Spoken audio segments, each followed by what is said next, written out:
Okay, great.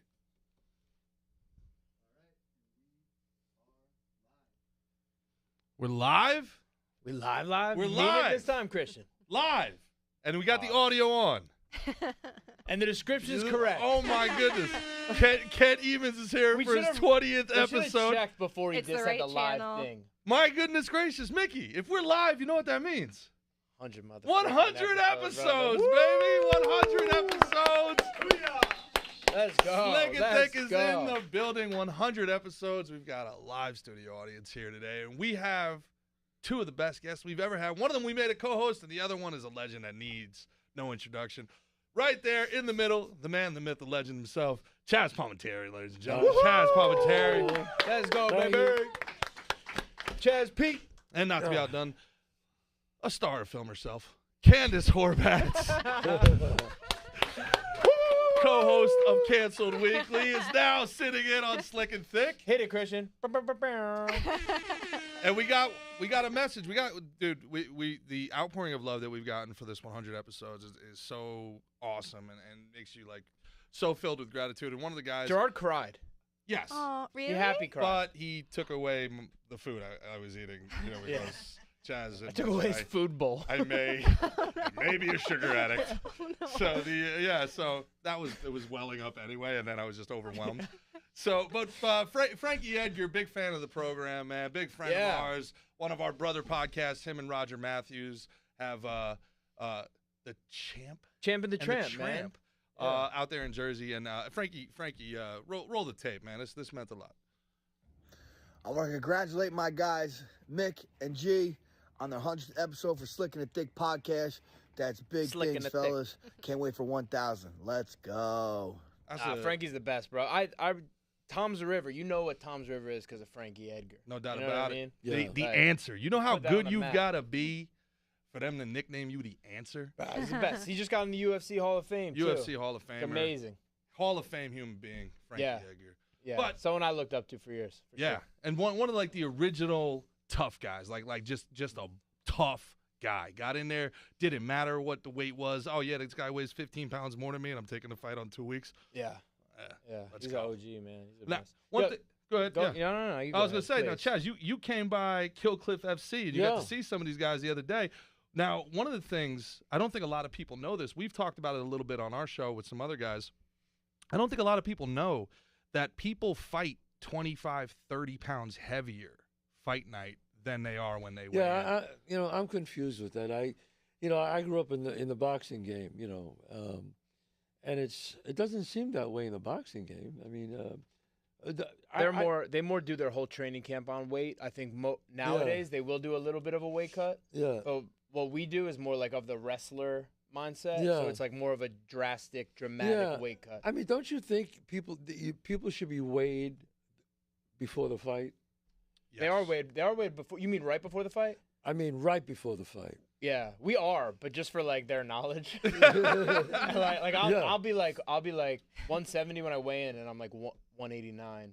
Like by the time I'm like leaving to go to the arena. That's crazy, man. Yeah. That is crazy. I can't get over It's that bounce back. It's that you know? bounce back. Yeah, you bounce back. You start drinking and You swell up. hydrating and You swell up. eating again. Yeah. So how Oh. come boxers don't do it? You know, I'm not exactly sure. Yeah. That's a great question. I think now they're starting to do it more, and it's kind of frowned upon as being like a weight bully. Yeah. You know what I mean? Where it's like what are you, a bully? You gotta fight. You gotta feel like to win. You gotta be bigger. Yeah. But I think in MMA, where they come from that wrestler mindset, where wrestlers are always cutting weight. You remember kids in high school, I'm sure, spitting in water bottles, wearing and the the things. garbage bags, yeah. And so there's more wrestlers in MMA. So that's made it a little more. I think that was the influence, and it's almost like a vicious cycle where everybody does it. So if I were to fight at my own weight, which is would be 205 pounds, that's a light heavyweight. That's That's guys somebody like, cutting down from 245 to That- 250. Well, that what guy's if you cut- just exactly. didn't allow cutting anymore, Yeah. and then it was frowned think- upon? I Because think you'd be it'd be able great. to tell. You'd I'd- be able to tell if someone's cutting to be a bully, essentially, and Right. beat up on someone that they knew that they could. So there's a certain part of this. places that are trying to do that, like they do hydration tests, but people just have it figured out how you hold your you drink water, you hold your bladder as you do your whole weight cut, and then when you pee in the thing, everyone's always looking for an advantage, and that's what people that's how it started. I want to be the bigger, stronger guy, So I'm gonna, get down as low as I can. And Are they really good on steroid, checking for steroids? yeah, well, UFC's had USADA, which is United States Anti-Doping Agency. Right. They'll come to my house, ring the doorbell, and take my morning pee from me. Like they'll The get me night at of- 6 the night a.m. of the fight. No, the day of the all fight. year round. Oh, really? Year round. They get if you guys hear a doorbell, it could be them right now. Well, it's not them now. The UFC just got rid of them, but like they've come to my gym. You have to give them your whereabouts at all times. Yeah. They have to know where you're that's at. good. I think that's good that they test you. It's one of I my, think it's good too. One of my favorite fighters, Chael Sonnen, would always like mess with people because he'd be like, "Look, I'm in the best shape of my life, and most of it's clean." Like like talking about it like before Wow. the fight. And most of it's clean. yeah. Let me Yeah. tell you, I was when I was like 22, I was working out, and I was boxing, obviously, never professionally, but my dad was a trainer, and I started lifting weights and doing bench presses. So I said, this guy came over to me, goes, "Hey man, this is a long time ago now, and he says to me, you want to take some?" I said, "Yeah, I heard about those. It was Diana Ball." Okay. And he said, D-balls. Diana Ball and Winstro. I remember the names. So I started, Was this guy Mark McGuire? No, That no. was- And I started taking it, and I was just, and I was 175 and 85 pounds, and I worked out with 200 pounds on the bench, 210. I started at 220, 230, 240. I mean, as the weeks were going, it scared the shit out of me. I never forgot that. And I just said, you know what? This doesn't seem cool, man. And, this doesn't seem normal, Yeah. And I just stopped. Well, thank God you stopped. It would have been real weird with Sonny looked like Arnold Oh, no, Schwarzenegger, no. It's No, like, I stopped. no, there you about- can't leave. I stopped there about 6 weeks. I never forgot it. And this is like, 1970, so it's a long time ago. Wow. Yeah. And now, and most people don't know this. What everybody here does, obviously, because they listen to this like a thick show, but Chazz told us he was lead singer of a band back in the day, traveling band. Travel all over, all over the Long-haired world, yeah. hippie, bro. Oh, really? Yeah, I was the lead singer of a great rock group, and then I moved from there, and then, Was it R&B cover band? it was a cover band in the beginning. Then we had some originals, but they weren't, it just didn't go nowhere. All right. But, I made a living, so it was okay. But then I was still taking acting lessons in New York, and I just said, it's time to leave the band, and I got to put my full tilt into acting in 1982. And So I said, that's it. Here, I'm doing it now. And that's it. where you felt your calling. I always knew I always knew that I wanted to act and write. I wanted to write. I always wrote.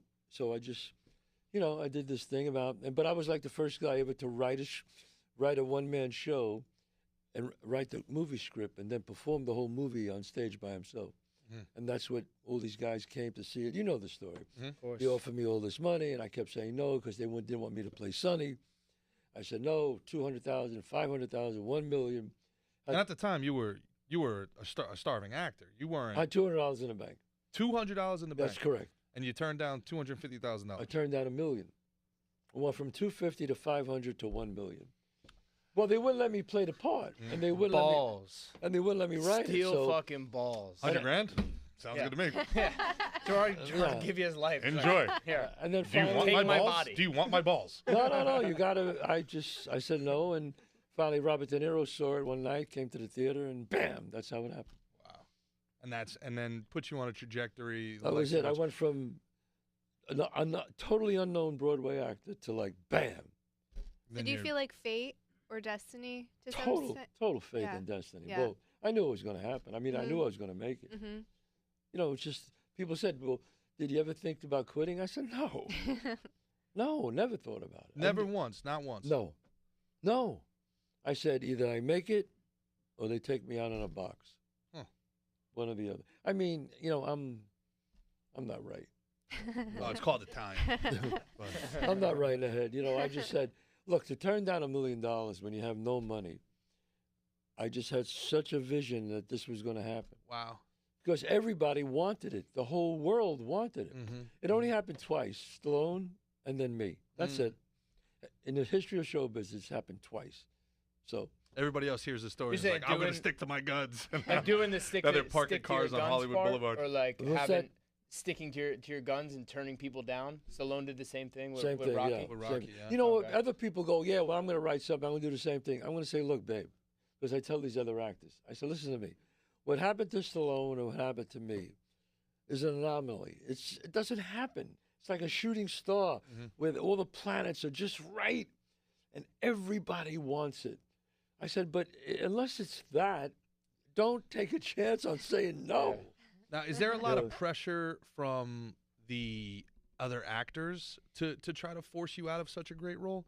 Because the Rocky story, my understanding is James Caan wanted that role so bad. Very bad. And so, like, James Caan was the guy that was like, you put all the pressure on, like, full court press, I want that role. Well, I don't care who. Look, no actor could tell me, none of them were real. They were all nice.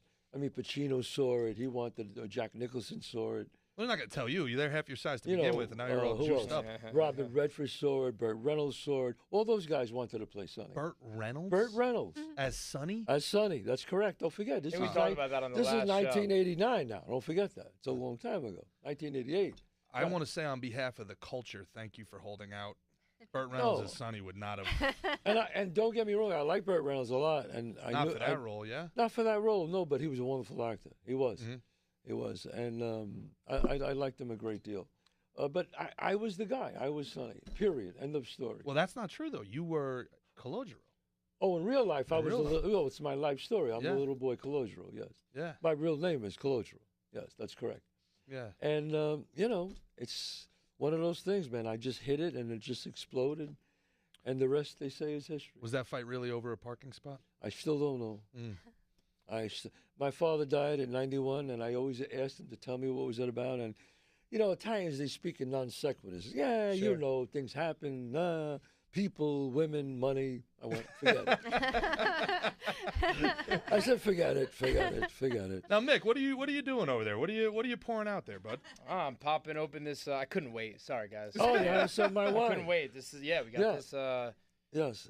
Chazz Cabernet Sauvignon. Yeah. Oh, And, Something in on that? Yeah, and I want to Candice, tell I want to tell people that when we did this, it was really I wanted to make sure that I own 2 restaurants in the one in the city on or Fifth Avenue, or one in Westchester, and I wanted just really little for me. Just a little. And I said, look, people will come to my restaurant once because of me, but if the food ain't great, they're not coming back.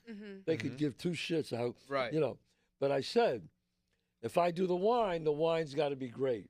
And the wine really is good. And I know you're very into like health and like Very much into you know what I health. mean. So I know it's got to be good stuff in there. It's good stuff. Which I always look for in wine. You know what I mean? Well, you Less don't want to of the get a BS. headache, Yeah, exactly. Well, listen, 100 cheers. shows. 100 shows. 100 shows. Cheers. Shindan. Jindan. Yeah. See, Jindan, Cheers. let me tell you something about the word Jindan. Jindan means 101 years. Oh, that's Jindan de fantastic. oro. Really good. It Chazz. means, live a long Muy time. bien. Yep. So when I went back to my neighborhood recently, I was sitting there with all these old timers, and then there were some real old timers. I like to go back and see the wise guys. A lot of them are dead, but their sons took over.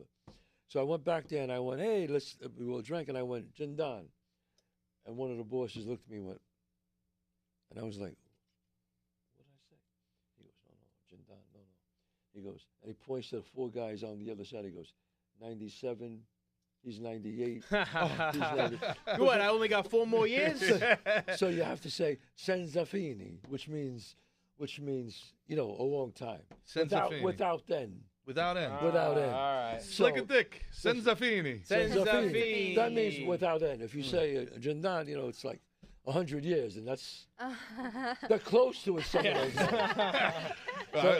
I thought that's what the feds say to him. That's why they didn't want to hear it, And I was like, 100 years was a RICO thing, and they were like, not around here. Yeah, no, please. Yeah. How'd you like it? I love really it. It's fantastic. Well, Yeah, it's I do really want to good. say for people that don't know, I haven't drank in over a month. Well, Been let's getting not. Okay. No, we're gonna crack that. Whenever Second we one, go- too. It's fucking delicious. whenever we man. go back to the city, whenever we have to go back and do some business or whatever, your restaurant is where we go to all the time. Oh, great. And thanks. your guys, one of the things, and I know you've been running restaurants for a long time as well.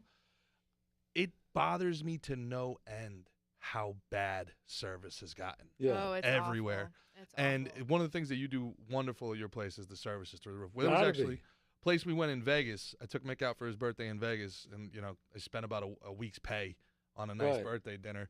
And my buddy Rocco, after that, I leave him a nice tip.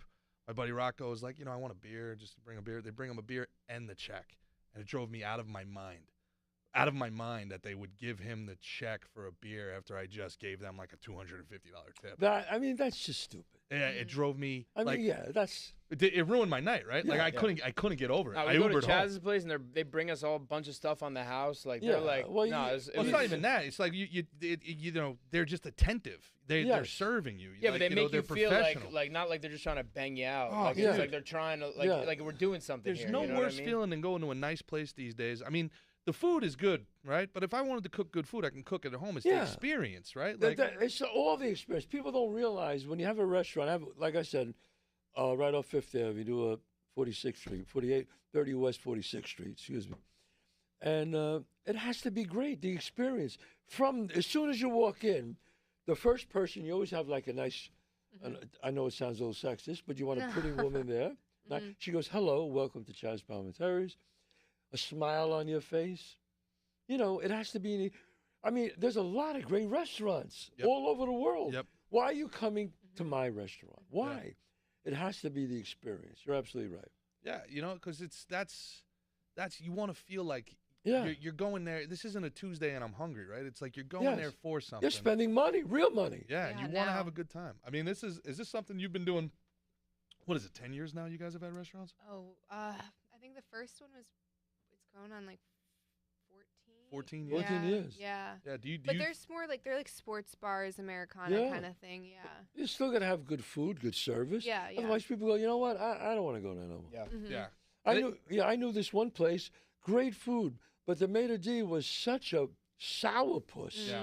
And he always had like an attitude. You know what? I used to tell my wife, I don't want to go there. It's the worst. I got to see this guy's face. I don't want to see his face. Yeah, it's the worst. Yeah. So I didn't go there no more. But I could barely make it through the airport.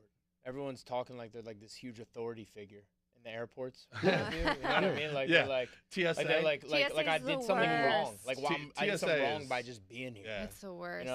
TSA. Then even the flight attendants. They're not stewardesses. And Right.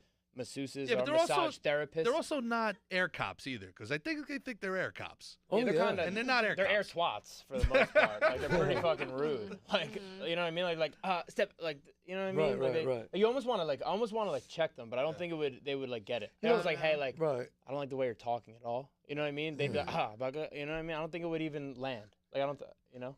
Because they're not humans. Yeah, kind of. Yeah. Well, I think they giving up must on just humanity. deal with like so many like annoying, grumpy people. Yeah, but They do. hardens They them. do. They do. You Yeah. know? But I don't like when you have a job. Don't make your job bigger than what it is. Okay, you're checking people. All right, do that. But Yeah, you're don't- just a stupid stewardess. Oh, don't come on, man, stop. Don't overdo it. Don't overdo it. Right. Yeah, Yeah. 100%. Yeah. You're an air waitress. Am I just getting older and grumpier, or do you feel like the employees, it's harder to find people that Oh my No one God! wants to work. I had No a one wants to work. dishwasher come to my restaurant. This is how they're so in demand. These guys. Dishwasher came in, and my partner went up to me. Says, "Yeah." He says, "Look, and he wanted more money than we told him he was going to get. And he said, "Before I work, I have to see the machine." I was like, "What?"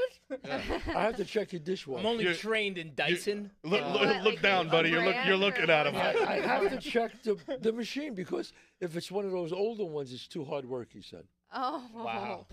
Dishwasher. People are terrified of hard work now. Terrified, man. Like literally, like Yeah. a machine does your job. Yeah. Like you should be. He wanted the new ones. Yeah. Where it's easier for him. Yeah, and the tipping culture too on top of it. Oh, man. yeah. It's Like awful. Right They over want here. Everything. Royal And they Palm Plaza. Stare at you, waiting for it. It's like you didn't do any. I checked myself out. Would you explain this to me when you go to it's like a Starbucks or one of those restaurants or one of those things? You get your sandwich and it says tip. When they give you the machine. Yeah. And he goes tip. What tip? for taking the order. Yeah. You took Yeah, it's the like order. What'd you do? 40%. You 40%. did nothing. It's like, Yeah, Like, and what it the- starts at 22% now. No, Like what? no. Well, how about? And then it says even at the end it goes. No. Well, are you willing to round it off? Yes. Yeah. No. No. Right, mhm. I'm not the $1 billion company, Best Buy. You are. Yo, Donate your own so money. You don't how get my about- money as a tax write-off. How about Wow. any of these places where you have to do self-checkout? Yes. Oh, And they're yeah. still Listen, it. Like if you I- pick out a banana and they're like, tip. Right. Yeah. So when I do the self-checkout, I'm not trained in this. So if there are like some things end up in my cart, like or in my bag, and in my car accidentally that I didn't properly swipe, I feel like that's kind of on them. How could you have possibly known? Yeah. I know. I was never trained in the swipe machines. I thought I heard it picks beep up the rest of them. Yeah. Bill Burr does a great bit on that. He walks over to me and goes, "Oh, I didn't know I was working today. Yeah, what the hell? Exactly. Where's my apron?" Oh, he's great, man. Yeah, he's great. And there's Royal Palm over here. I love all the stores in Royal Palm. The place is great, but they got like everything is pay to park over there now. Whatever, $7 park. Right. They have valet, and then the guy says, "Go in valet. Go ahead, park your car." And I'm like, "That's not valet. I'm parking the car." And the guy's like, "So it's $7. I'm not going to argue with the guy." And then he's like holding it, going back slowly, and is like, "Do you want to leave a tip?" I'm like, "To park my own car." Right, yeah. Well, this is how I make my money. Yeah, this is called a con. You're hustling. I'd break your window if I was him. Bro? I'd break your window, take a dump in there. Like, I'd fuck your shit up. He looks at me, man. Yeah, he looks at me like I'm the No, asshole. he's basically, it's basically like mafia extortion. He's like, "Yeah, you want your car when you get out to be in good condition." I mean, that's, I mean, today is tough. It's tough too much because then they're like, the weaponized empathy has gotten too much. They've taken too many good people have been too good to too many bad people. Yeah. So now they think like this is just how life is. Yeah. I bitch and I moan and then people take care of me, and I got to tell you, I'm all out of empathy. I'm out. I'm done. I'm out. I'm done. I don't think I'm. Nah. I don't know if I had much to begin with. And don't get me wrong, I love to tip waiters. that. I love to tip waiters, waitresses. I love to tip. Yep. You want to take care of people, They give me but... you know it's that $20 you want to give them extras. Mm-hmm. It's bigger for them than it is for you. Yep. It matters who you are, obviously. But I go, boom, boom. But just give me, I don't want to just give it to you for no reason. Yeah. That's all. I tell you what my uncle used to do, and he'll go into a place like yours, place we go all the time, right? Right. As soon as he walks in, he would duck the guy $50 as soon as Yeah. he walked in. Yeah. Knowing that he was going to tip it anyway, he was going to have a big meal, a couple Chateaubriands, whatever, right? Now, I would never do that now. well, You'll never see your waiter again. Yeah, He's right. like, Really? okay, yeah. I'd hunt him down He's and be like, like, "Whoa, hey, what happened?" No, with he's the-" like, okay, Right, cool. right. I don't have to perform anymore. Yeah, that's the Really? that's the Yeah. mindset problem that I'm sure you're experiencing, seeing people think of it that way. Yeah, Instead of for like sure. this dude just gave me 50, let me like hustle super hard. I want him to give me another 150 by the time this Yeah. is My over. husband does That's what you- 20% no matter what. Like, they could be the worst server on the planet. And I do the same thing. I'm so against that. I'm like, you're not teaching them anything. Like, what you did is reward bad behavior. So Yeah. she didn't She's come to right. the table. My food's cold. The order's wrong. Whatever the thing is, and she still gets 20%. That makes no sense. Yeah. How is she going to get better? Yeah. Yeah. Yeah, I see. yeah. I'll give him the 20%, but like sometimes I will say something. Like So just what's the be difference like, between... but if they're great, I'll give them like 30% or Okay. something more. Y'all, You know what I mean? y'all are keeping this whole 20% thing with 14% inflation and everything? Or? I 'Cause do. mean, just Yeah. because Yeah. I've been the food's just because more I've been expensive, told. the Yeah. service margins isn't on any a different. restaurant All right, are Mr. already Pink, horrendous. relax over here. What about when it says gratuity Very included? exactly. Oh, you got to keep your eyes open for It that. says Yeah. gratuity Oh, that's a included. And they don't You tip tell you. over that? That's No. a Miami No, no, no. hustle. Unless No, it's that's great. so that's like a loophole for They it. don't tell if you they that. say Oh. gratuities included, I'm like, that's gratuity then. It's Yeah, done. there You know was what I a mean? Yeah. Yo, I was gonna give you more, but you guys picked. there was You know an old Joshua Tree restaurant, the big bar over on 3rd Avenue in New York for a long time. Yeah. Got in a lot of trouble because all their Irish bartenders would just be telling people what their tab was, and people were paying it, and then tipping on top of their tab. But they were never giving an itemized tab. Yeah, I mean, they were that's- putting gratuity on it. They were racking 40% tips every night for Yeah. a decade. And then Where was finally, this? At Joshua Tree in 3rd Ave. Of course, they in got New York. banged. Yeah, they got banged. Of course. Yeah. And then there would be like one person would be like, "I need an itemized," and they'd be like, "Oh, yeah, we'll go get that for you Yeah. there. Fuck off." Like, Yeah. yeah.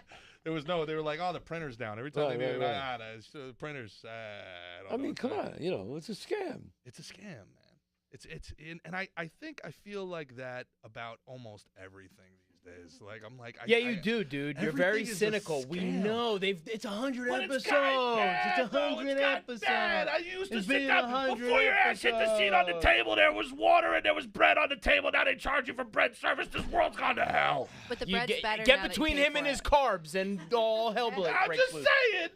I gotta admit, I had dinner with you a couple of times. You gotta watch those carbs, babe. Right? I mean, all kidding aside. I mean, Yeah. This School man, him. I've been this man could eat. trying. I've been trying to tell him. I mean, not for nothing. This is Look at it. outrageous. No, no. I will not be told the truth to my face on my own podcast. This is ridiculous. I mean, come on. This Guy, is he's got 3 assholes. Come on, let's go. Jesus Christ! Stop it now. Hey, before that, so you were saying before, Chazz came down through the gym, came down to Kill Cliff. First of all, the biggest hit there was fucking Chazz. Of all the punching going on. Well, Everybody, I've been hearing nonstop for the past week. Dude, you didn't tell me he was here. Like, I have to let everyone fucking know. Yeah. It was crazy. It's pretty funny watching guys get punched and then throw a punch and then looking over their shoulder. It's like, "Did is he Chazz see it? watching? Oh, well, you know, Bro, there's a man in front of you trying to hit you. Like, oh, no.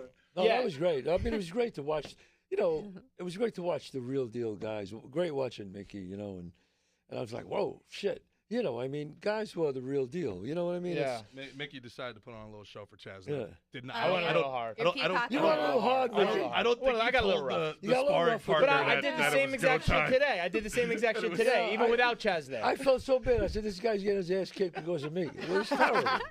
No, I kick people's asses all the time, Chazz. Yeah, oh, okay. That's what I do. I felt bad, you know. I said, "Oh shit, No. Mickey, lay You up should know. on a guy." Yeah, but like- But that's the first guy of all the people that have come through there that Mike Barwis takes a picture with. You know what I mean? Yeah, It was Chazz. yeah. Like it shows, man. You're a legend. You're a living legend.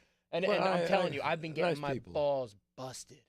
People be like, "You got to tell me when he's coming." What the fuck? Well, hey, for such a living legend, Candice had never seen a Bronx Tale until last night. That's I know. right. Well, I was gonna say Candice he was. Last- I disappointed. know. I'm Candice. so sorry. It was amazing. know what? I That's loved okay. so many parts. That's I did. okay, Well, Candice. that just Oh, made yeah? me think. What he was your favorite part? He was Candice? such a hit. Could you imagine if I brought Candice now? That's right. That might be a different type of hit. And but also, Candice, if someone recognizes you, Mhm. don't you kind of feel like they're a creep? No.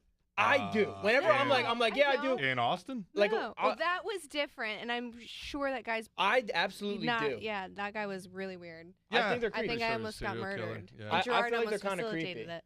Facilitated it. Facilitated Yeah, you're like, murder. it's fine. I'll leave you. I You're good bailed to you walk out. back. What was I gonna do? Whatever. Would you try and like kiss her? Me? No, She's no. taken, bro. No, this but this. guy was determined. Yeah, like I did try to like bully this guy. Like he found his way into our like circle Yeah. and like just started like joining in the conversation Ended up at a mid table. conversation. You know what? I got to tell you, that's amazing because we're kind of like we come, the three of us. And I say the three of us, 3 men. We come from a different place because men down here, especially in Philadelphia, you could be talking with a girl, and a guy will be standing there and he'll go, "Hey, how you doing?" Just And you're cuts like, in. It just cuts in. Mhm. And you're You like, seen that? Yeah. and you're like looking at him like where I grew up. Bold. That's a fucking major beat. Hey, buddy, that's a 50. That's a coin toss right there. That bro. is like a beat. Really? Like, Do I know you? And I even told the guy like I got kind of nasty with the guy. Yeah, it's kind of Yeah. disrespectful to Know you. Like he doesn't know. Like, yeah, if you're it's not. like, but Huh? but they don't even know. I went it's to the bathroom and started doing disrespectful. push-ups. How do they not know that's disrespectful? Because they're just so. California too. We used to call them California tough guys. You're talking with your girlfriend or something, a few girls, and he'll just come in. Hey, how you guys doing today? It's like, did I ask you to come over here? Yeah. Like, get your face out of my fucking Look, face. if I'll say this, if there's like 3 of them, Right. I can. If it's you and like 3 girls, all right, something's maybe on the table. But if Right. it's you No, and just one, not in California. You kidding me? We would go Oh, to they got, like, Nobu, and is, it would be Truffle? what's the one late night show? Larry. Something's on It's like the a late night table. talking show. yeah, Right. you know what I He's mean. Like I can notorious for understand going his there thoughts. with like 17 girls, and they are all there for him. It was like Well, a that's normal different. thing. It's Yeah. just different if a That's guy just comes over, him and his friend are looking for girls, and you happen to be talking to 2 or 3 girls. You get, say, excuse me, hi, I'm sorry, can I, you be a gentleman, man. Dude, this guy joined in like mid conversation. no, like, he just no, jumped in. that's out. I thought like you knew him. At What first. did you I do? was like, You got in his face or something? No. I just got to be like then he like joined our conversation. He ended up upstairs yeah, in I, like, looked at him, the I small was like, comedy bro, room we with fucking us. Know you? Like Exactly. what's going I on? don't understand. How and they then- do and then- that. Now she's telling the story now, but first I was too mean, and then it was like, all right, I'm not gonna be mean, and then it's like, why? What are you doing? Leave me alone. Oh, you didn't want me to be mean. Be a better work husband, Gerard. Now, which way you want it? Well, Gerard. I only know one way. That's right. Gerard would have straightened him out. I wish he would have. I was on that path. The guy was also You were on that path. lit. Giving him Well, a little look, dentist. You don't want to. trip. You don't want. Yeah. You want to be Lit. civil, not have a fight in the Yeah. restaurant. Yeah, especially But- it was at the Comedy Mothership. Yeah, so but- Oh but- yeah, yeah. you're gonna get black. it was a career thing for me. Actually, But I it was, might be they would have liked you, bro. That's Rogan's Bro, spot. You fucking piece someone up. the in guy there? was being so disrespectful to my Maybe he's a part obvious owner. intent, like my Right. intentionally trying to get him away, that my eyes started twitching. I was like, I got to kick this guy's ass at a principal here. Like, Yeah. fucking, Yeah. like Yeah. what the fuck is going on here? Yeah. I'm like, I'm like, Yeah, he looking was at myself, poning you. How do son. you I know felt that old. I'm I was not like, with you? am I not intimidating anymore? Yeah, He right. was so drunk though that there was. Oh, So he that's recognized something you, else. I and think that was what it was so. about. That's Yeah. something else. See, Drunk. whenever I talk about, I do a podcast with Candice Horbacz, and they'll like see the pictures, be like, bro, you never said it was this like Evil Ovia. I'm like, I always think they're weird for knowing. I'm telling the truth. I've I don't- never yeah, I known a don't- porn star's name in my life. It's like a quick in and out. You don't know fucking- Jessie Jane or Jenna Jameson or Tori. I've heard of Jenna Black Jameson, or, but not from my because of porn Tito research. What's the girl Ortiz. from Tito Entourage? Ortiz. Sasha Grey. Sasha Grey. Damn, She's why do I know this? Sasha Grey's a porn star? Gerard's a Yeah. fucking creep. Guess Yeah. what? You're a weirdo. Was. Am I the demographic? one. I think I'm the demographic. I'm just That might not a be the creep. I'm demographic. just really like a gentleman. Yeah. And all that stuff, guys. Yeah, we see how veiny your forearms are, bud. Well, I think there's a difference though. So when you go to the conventions, for example, like there's a difference between someone who just like gives you a nod or will come up for a picture or whatever, and then there's the guys that come around with like rolling briefcases filled with 8x10s, and they want you to sign like a stack. Oh, that's kind of So cute. that's actually. different though. There's different levels of fandom. Do you know what I mean? Yeah, Yeah. what is it, like 1 in every 6 guys that go to those conventions? Are they like on some sort of list? Is that What do like- you mean? is that- No. No? No, Is that a weird question? Yeah, they're on the list. Their short bus driver checks them in every day and makes sure they're okay. Yeah, there's got to be All some sorts. stories in those things. I mean, come on. Man. Come on. Speaking of stories, I wanted to talk to you, Chazz, about some things we didn't get to in the first one, man. Yeah. We didn't talk about one of my favorite movies of all time, Yeah. and you're on screen for a very short period, but you steal the whole show. Night at the Roxbury. Yeah. That's a great one. Night at the Roxbury. Colin, you and Colin Quinn going Yeah. back and forth. Did you touch my ass? Yeah, that was. I mean, it was a funny bit, and him and I just ran with it. I mean, it was written in the script. We didn't come up with that. That was in the script, and I get people. I walk down the street now, and there's always somebody else. Hey, Chazz, you grab my ass. I go, yeah. It is physically impossible for me to grab your ass Yeah, where yeah. I'm sitting, sir. Yeah, I I know played your this tricks. I played this Persian gangster. Yeah. Yeah. And You were uncredited. Armenian Palminteri. Yeah. You were uncredited in it. I was. right? That was deliberate. Yes. Now was that to like save money for the project? Like I didn't understand. No, what, no, or I didn't. I just said, you know what? It's It's. I mean, obviously, because I was already famous, and I said, I don't want people to. Don't even put my name on it. I don't know if this movie's going to be any good. why is that though? Yeah. I Why- just I didn't. don't I just understand didn't that. want my name on it. I said, I want people to go, holy shit! Was that him? Yeah. Is that And then him? they never. Yeah. Then the mystery never gets solved at the end. They're just they're Yeah, just wondering. exactly. I Oh, don't that's know. kinda I cool. just kind of thought that. I always wondered how those cameos. Are you just like filming on in Studio City over there, and they pull you from set 8 over to No, you know what it is. You got 2 days on it or 3 days on it. The thing is, you got to know all your lines because they'll shoot all 4 of your scenes in like 1 day or 2 days. This way, you do it that way, so you don't have to work like for a week or 2 weeks. Yeah. Just boom, boom, boom, do it all. And That's fine. So deadass, I watched it for the first time about a year ago, and I was like, I was looking at I went to the IMDb, I was like, that's fucking Chazz, but why doesn't it say Chazz anywhere? And then I Right. finally said, That's what I it said wanted. and then it said like the uncredited thing, and I had to research why like that was. So Yeah, I'm glad that's I got why the I did it, yeah. answer for you, just to throw a little To fuck mystery. people. Yeah, Yes. well, you fucked with me, Chazz. Yes. Fucking, you did it. What was it? You What got was it like? For even though it was a short period of time, what was it like working with Colin Quinn and Colin is because you've first worked of all, with so many very Colin- serious actors. and Colin's now a you're- great. First of all, he's a really terrific actor, and I don't have to tell you about his stand-up. I've always been a big fan of him. But also Will Ferrell, and Chris Kattan. Those guys are funny guys, Yeah. man. Yeah. I had fun with them. I really had a lot. Don't forget that was I think that was Will Ferrell's first big movie. Yeah, Oh, that really? was. Yeah. Yeah, if I'm not mistaken. Yeah, he had a cameo in the Austin Powers film. Yeah, I don't know why they didn't do Night in Roxbury too, because that was a big thing with people. Yeah. That people love that Yeah. movie. Well, the legend has it. I guess Chris Kattan was a little unreliable on set or something Maybe. like that. I don't know anything about that. Yeah, but I guess when it comes to, like, you're talking about knowing their lines, and Yeah. there's a lot of guys that I guess aren't as professional as you would hope they would be when they show up on set. You're filming for 2 or 3 days, and You got to know your lines, man. I mean, they're only asking you to just know your lines. yeah.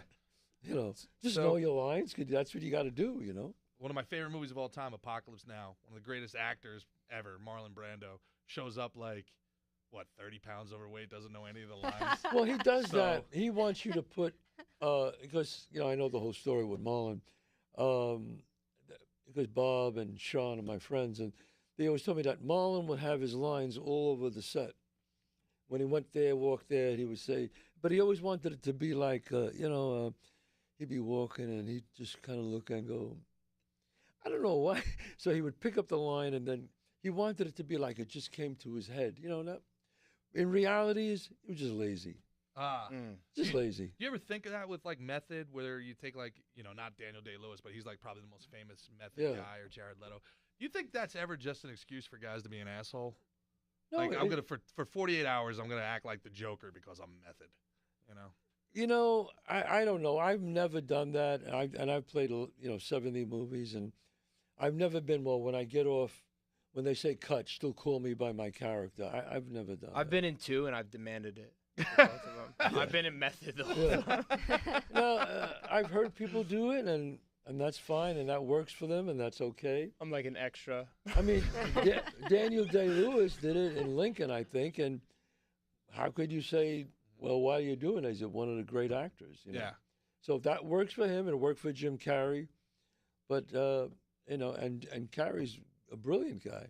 So it worked for them, but it doesn't work for everybody. Candice, what did you think watching A Bronx Tale for the first time? What was your impression? I thought it was so great, and there were so many times. There was when he first goes to approach the girl at the fence, and he's like, "I'm sorry if I'm doing bad." She's like, "You're doing all right." And I was like, "I hope the first girl that the boys try to date is that sweet to them." Like that, Yeah. it was just so sweet. They tried to take and then the door part was great.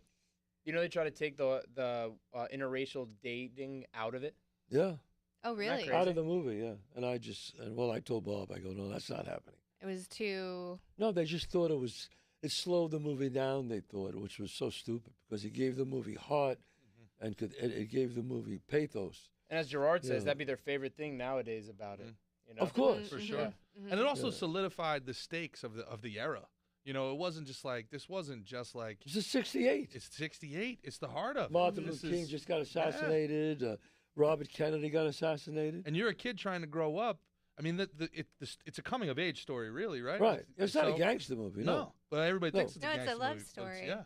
Yeah, no, you're absolutely So right. what was your other favorite part? Of You were with the saying door. the opening the yeah, door, so the if test. the test. I Yeah. thought that was great. Like, she's a selfish bitch. Don't do that unless she opens the door. And I was like, okay, that's great. The Was door that test. was that something that was real to your life? That was real, yeah. That was real too. Yeah. So cool about it. Yeah. The I dad- always thought it'd be. I didn't come up with that test, but we talked about it growing up as kids, and it was it was like a folklore thing. I was just the first guy to put it in the film, and make it famous. So I always say, no, don't give me credit for the door test. It was there. We always talked about it. But I said, wow, the door test would be nice to put here, And now, and everybody, you can't write it in a movie because it's too well known in my movie. Yeah, yeah. Right. You know. So many of them. I Yeah. mean, The you dad, could the put them dad in the pep talk. bathroom. Oh, the dads. Oh my gosh. Oh, that I one mean was that's so good. that's about as iconic of a father-son. It's that, and it's Ray Liotta and Kevin Costner. Yeah. Right? Those are the two Yeah. father-son scenes. I mean, every time Field of Dreams. when I get on a plane, every time worker man's a sucker. when they shut the door, the pilot goes, "No, you just can't leave." Every time. Oh, And then shit. everybody- he knows you're there? Then they clap on the plane if they know I'm there. Yeah. And then when I walk into a nightclub or a restaurant, the guy will say, "Oh, Mr. Palminteri, come on in." He goes, "Once you get in, now you just can't leave." Oh, I go, First time I ever heard that one. shit. Probably I the most just- expensive part of that movie was you getting the Beatles song over that scene, huh? It was. I mean, oh my, was it really? How much? Yeah. How much people have no idea how much the We music wanted in the that. It was score. the first time a Beatles song was in a movie. Really The first time they never ever. ever. How about that? The first time So we had to go to Michael Jackson because he owned the publishing.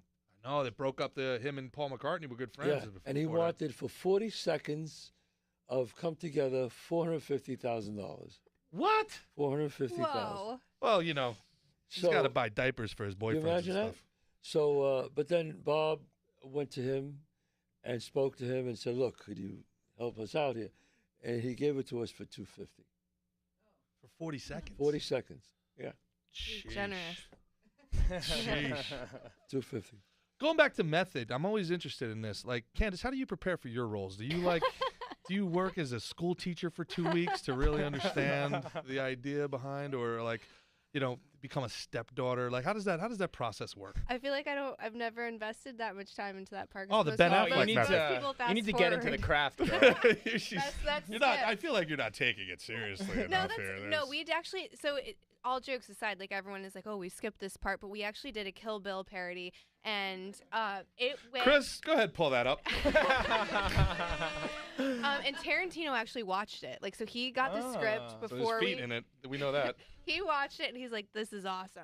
Hey, you throw a couple So- Tootsies in there for him, or I'm what? sure there's feet in there. There has to be. And he right? said, "Okay." Hell yeah, oh, he's brother. definitely Yeah, got a that was foot great. Yeah, there. he loves Oh that. my God. Oh, Well, you know, we tried to get Catherine Narducci. Hey, what do you mean try it? It's not over yet. It's not over yet. We're doing. We're doing I don't it. like We're trying. getting her in. We're doing Your it. words are Catherine, magic. Catherine put her feet up. She said, if I could do I saw anything, I got that. one thing left. I saw I that. want to do. The clip went a little viral. Yeah, we're like, show them Tootsies, baby. There's Come only on, one put way 'em you're up. gonna get the Tarantino film. Yeah. You got to go the Margot Robbie route and put those things center frame. Look the foot. And then she put her feet up there, but then she did the voice, and I'm like, you're ruining it. Come on, Quinn. She's so funny. She is hilarious, man. Yeah. And the story behind that, if I remember correctly, what she told us, it was her son that was auditioning, that's correct. and it wasn't her. She brought her son down for the part of Claudio, the 9-year-old. Really? And then she saw women. She goes, "Why are these women here?" And then they said, "Well, they're auditioning for Bob's wife." And she said, "Oh, could I try?" And the woman said, "Yeah, okay." And, and she came and we talked with her, and Bob was really interested in hearing it. And he said, "Yeah, we want you to come back and read again for us." She came back and read again, and she beat like probably about 500 people. Wow. Yeah. Charmaine Bucco. Wow. That'd be an awkward dinner when she's, the son's like, "So how was work, Mom?" Yeah. Thanks a lot, Mom. You ruined everything. Yeah. Are you still in touch with Lilo Brancato at all? No, The guy who played no. C? No, Or played, but I Colosimo? hear he's doing well. He's turned his life around. But I try to help him over the years. I've tried so hard. You And must look to him almost like like a nephew or like. Well, yeah. I mean, I kinda looked like a at him father like figure type I thing. tried to be a mentor to him, but he just, drugs are a tough thing, man. Once you get involved in For drugs, sure. I don't want to, talk bad about the young man because you get involved No, in drugs are a motherfucker. It makes people an drugs. alien. Someone Drugs are you're- undefeated. They're 99-0. I don't know. that's it. Keith Richards is doing all right. Oh, Keith Richards is doing pretty good. Yeah, maybe 99 and My 1. sister's 9.5 years sober. That's She was bad that's for great, a man. moment. She was like it was Yeah. bad. But now she's went the total opposite way. I was called her Wow. extremist. Mhm. Yeah, We're no, either no, fucking but out that's pretty okay. hard or we're fucking killing. But you know what? But that's okay as long as she's doing well. I think that's really She's doing good. amazing. No, she's Yeah, so super proud of her. but he's turned his life around and he wants to help other people now. So I think that's good. Which one, the kid, like the small kid No, or the the old, older one. teenager? Okay. Teenager. Yeah. You know, it Okay. was too Really much for long him. He was 16 years old. Yeah. So But he was he wasn't like an actor. He just auditioned. He was just a kid. kid on the we found him at Jones Beach walking around on And Jones so you guys Beach. did a lot of Wow. that for All of it. Bronx Hill. All of it. The only Everybody actors else. were me, Bob, De Niro, and Joe Pesci. What was the idea behind that? Bob didn't want any. Was that Face. authenticity or? Bob wanted authenticity, and he wanted all street guys. Mm. And the hard part of it was we had to really, really take a long time for casting because you got to find these guys. These guys walk in, hey, I could do this, yeah. I say this line, they go, "How are you? Are you all right?" Next, Are they they Al all Pacino? come in and think they're actors, Mhm. and they can't act. Mhm.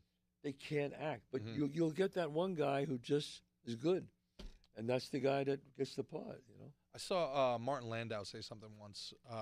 Everybody focuses on the lines, and the acting is like how you say something. And he said the acting is what you say when you're not speaking. Yes. And you know, it was really interesting, you know, watching him talk about that, because everybody focuses on the lines and their enunciation, and everybody, how many lines do I have in this? You know, and he was like, he gave an example about a drunk, right? And he's like, you're playing a drunk, and everybody does it like, oh, this guy's drinking. You know, it's like, that's not what a drunk does. A drunk is like, he's always looking for the next drink. He's nervous. And the way he brought it down, it's like the way he thinks about these things is something that you would never consider ever, about the psychology of the character. Yeah. Well, that's somewhat the method.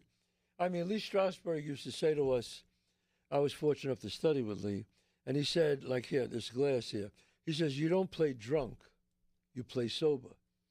And that was like, Oh, like you're pretending. What? Okay. I was very young when I studied with him. He says, no, you play sober. So an acting person would just go like this. So we're gonna, you know, it's like overacting. But a real drunk would want to show you that he's sober. So he would just go. See, Yeah, so like he pretend to be it's straight. much subtle.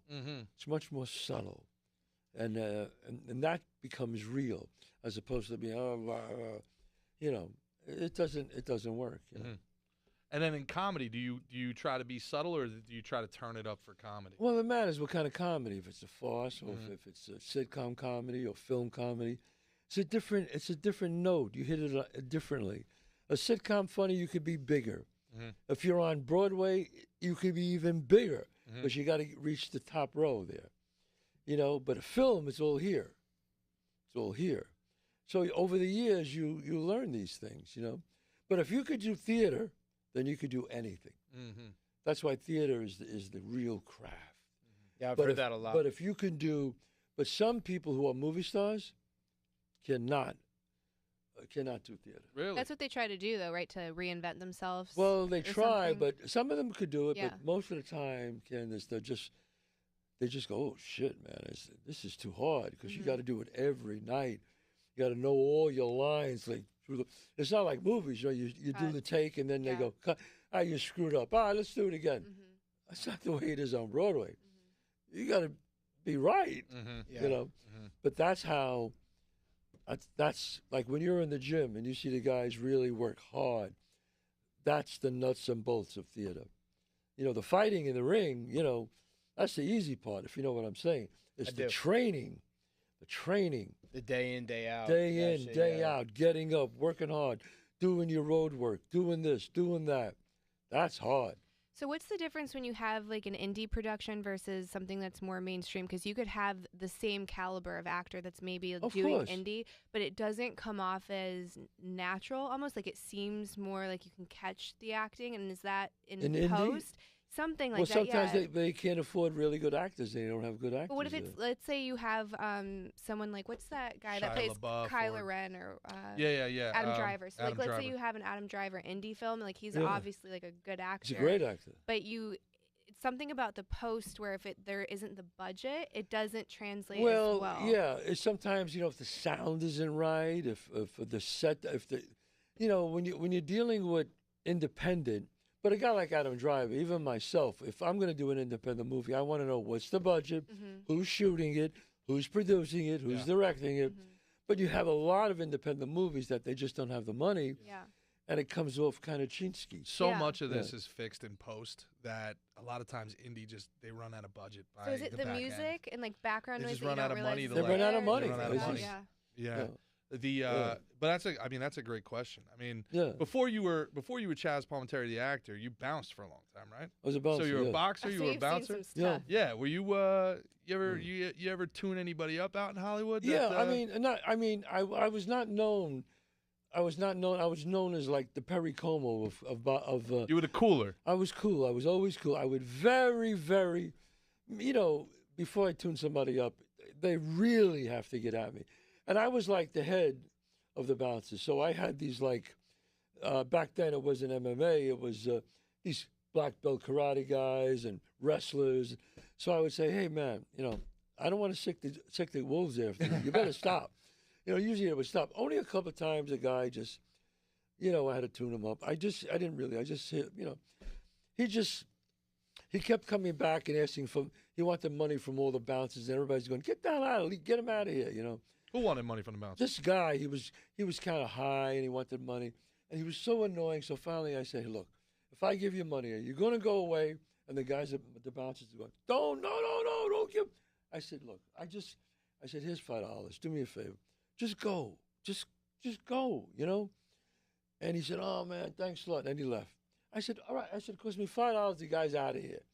All right. And they're all like, yeah, you're stupid. You should have done that. And I'm like, please leave me alone. Not 20 minutes later, the son of a bitch is back. Damn, made you look bad. Made me look bad. Made you look You're bad. right. And they're all laughing. They're sitting there going, Give my $5 back. we told you. And so I said to him, I said, what's the matter with you? I said, what's the matter with you? I said, you told me if I gave you money, you would go. I said, you made me look bad in front of all my guys. And he said, you know, I've been coming here every day and nobody ever gives me money. He goes, but this time, the only jerk-off who gave me money was you. That's what he said to you? That's what he said to me. No good deed goes unpunished. Damn. And he goes, and he goes, Damn. the only jerk-off whoever gave me money was you. And I had to tell you, now they are laughing. Oh, my God. So now- he doubles down on Right, you. he doubled up. Not only does he come back. So now I got like steam coming out of my ear. So usually, like I said, I don't want to whack somebody, but I said, okay. I said, do me a favor. So I went like this. I said, I wanted to get the range, you know. So I put my Right. hand on his shoulder. Once I knew I was in range, I said, why are you? Boom! And I hit him with a really clean right hand, and he went down, and he hit his head on the concrete. Oof. So I got a little nervous, and the manager was He did say he was going to whack him. and the manager came over to me and said, No one got that? go All right. home now. Really? Yeah. He said, get in your car, go home now. This is in L.A. or New York? New York, Wow. 1982. And he said, go home now, quick. And they say he laid there for a while, which I was nervous. But, you know, he wasn't no big guy. He was a regular guy. You know, I don't want to claim like I hit this big guy. He was like a regular guy. But he just pissed me off so much. Yeah, so 82. So much. 82 New York, you're working nightclubs. That means you're working at the nights. Yeah. Son of Sam is happening. What are you thinking during that? No, that was a whole- little earlier. 78, 79. Yeah, right? yeah. Yeah. That was scary. The guys, do you know the Son of Sam? Do you know the story of the Son of Sam? Like a serial killer. He was Yeah. going around killing people. I mean, that was. Yo, Bill. The last this girl around. he killed, unfortunately, Stacy Moskowitz was a very good friend of my Yeah, mother's. that's right. Very good friend of my mother's. Stacy Mock. Yeah, Yes, yeah. that's and correct. he was like on Lover's Lane, and like, you know, this guy was repressed, and he was like writing letters to the New York Post and New York Times describing like and had everybody. But then you had people like my father and my uncles tell these stories, and they'd go out at night with like bats, like searching Yeah. for the I mean, Son it of was Sam. scary. Like they would fucking know what the Yeah. Son of You know Sam what? was. Like, what are No, you let me doing? Hey, tell what's your name? Yeah. Is it You Sam? would Hey, be, you would are you the Son of Sham? Let me tell you something. You would Not in drop, my you would neighborhood, drop guy. a girl off from a date. You pull up to the house. Bye. Boom. Really? Oh, it was no, Whoa. everyone. And there was a thing where he was going from like blondes to brunettes, Brunettes. and then they You thought, couldn't- and if when you got gas yeah, at a restaurant, you'd be like, it was terrifying. Man. Really? Oh, I'm telling you. he crippled the city. He really did. Crippled the city. Yeah. Nightclubs They were empty. empty. Yeah. Hey, you know how we got caught? A parking ticket. No way. No shit. Parking ticket. A cop. There was a killing, and then a cop said, "Wait a minute, I was in that area." And he said, "Wait a minute, I gave the guy a ticket for parking by a pump by Mailman guy, by a right? hydrant." And he went, "We better check this out." And they checked it out. They went to there and they saw in the guy's car he had this shit that Whoa. and that's how they got him. That's why I can't kill anyone. Too many parking tickets. That's Somebody it. parked That's it. why. Not. He Not could the never. morals. He could Nah. never do that today because there's too many cameras. I know. There's Yeah, no you good can't serial do killers any anymore. You're crime right. There's really anymore. no You good could serial never killers ever anymore. do that today. Yeah. No way. Ever. No shot. Or he'd be caught like that because, he would say everybody has. Mick, why don't You you, know. go ahead and share, buddy? Well, did I got that guy, another one. did I the serial passed my. killer in I share Austin with get caught? everybody. Oh, No, yeah. he tried to Drinking take Chazz you out on a date. No. that Pass guy. me. Thank you, pal. So there's at least the last of my recollection, an active serial killer in Austin right now, and he's going after fraternity guys and like the Guys? yeah, and their bodies are just showing up in the Lady Bird Lake, I guess. and we were Wow. joking with that guy at the club. We're like, maybe. Oh, well, you were joking. I was fairly certain that guy. Well, once fits I every found profile. out that the serial killer was going after men, I'm like, it's probably not that guy. I'm Maybe. not fitting that. Maybe you were just my honeypot. Maybe he was Maybe getting he's close to going you to for get to me. you. Gerard's really gonna be the Well, that's victim. Gerard's very big with the gays. Yeah. Gays Is he love big him. Oh, with the because you're guy? like They a bear, love him. right? They love Yeah, him. I'm bear bait. Yeah. Sure. They love him. Yeah, Bear bait. Bear bait. Yeah. Yeah, they love me, man.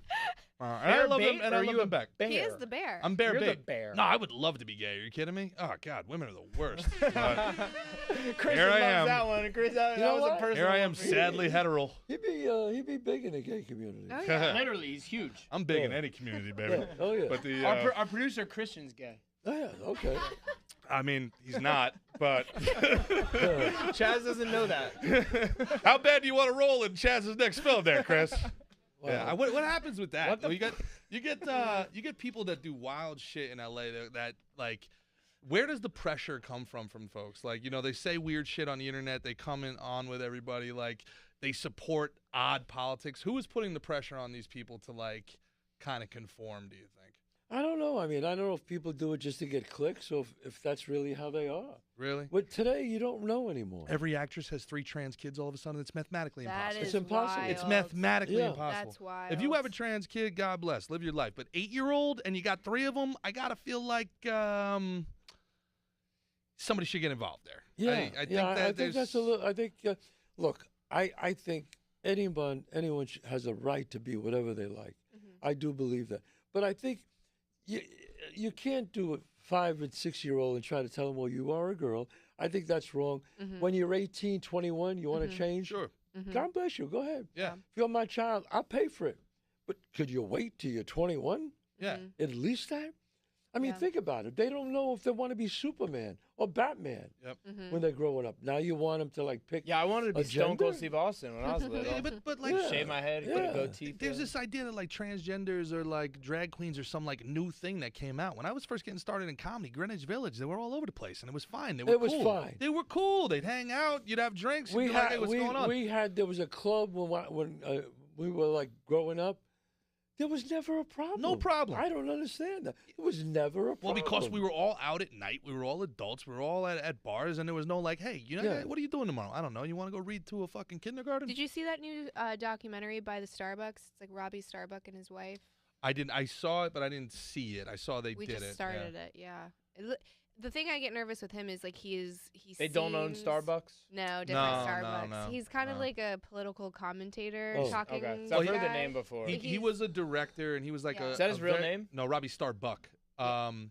He did a lot of very big music videos. It's Starbucks. And like it's then, Starbucks. Yeah, it's the apostrophe, couple, yeah. yeah. He's a Cuban American guy, and then he claims the reason why he couldn't get out of music videos and get into movies was because he was like outwardly conservative. So that was his, and now he's like a political activist essentially. Yeah. I just right? get nervous though when you can kind of like predict down the line what someone's beliefs or thoughts are going to be, and it just seems Yeah. like him and his wife are very much like they are bought. and His paid wife's for by a little the much. for right. me, Yeah, I mean, I'm not a Democrat. I'm not a Republican. I'm an independent. I'm just a common sense guy. I just believe in common sense. When, certain things I believe in, and that's it. I mean, everybody could live their life and do whatever they want. Well, once upon a time, we were all literally entitled to our opinions. Right. There was never this idea of like, if your opinion differs, well, guess what? Now you don't have a career anymore.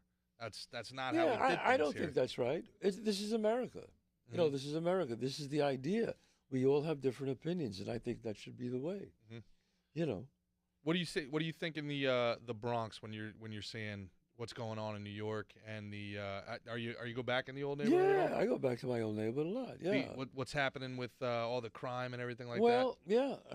Look, when there's no consequences for anything you do, this is what happens. Mhm. When I grew up, I remember there was off Southern Boulevard. There was the Big Wise Guy Club there, and we used to go in there. And remember the 8-tracks? Oh, you don't remember 8-tracks? You that? guys, Yeah. My father had them on. Your the, father had it, the right? old Okay, truck, yeah. so that's when they came with the big 8-tracks in the car. I thought that was a train, the Yeah. 8 tracks. So that was like, you guys are too young, obviously.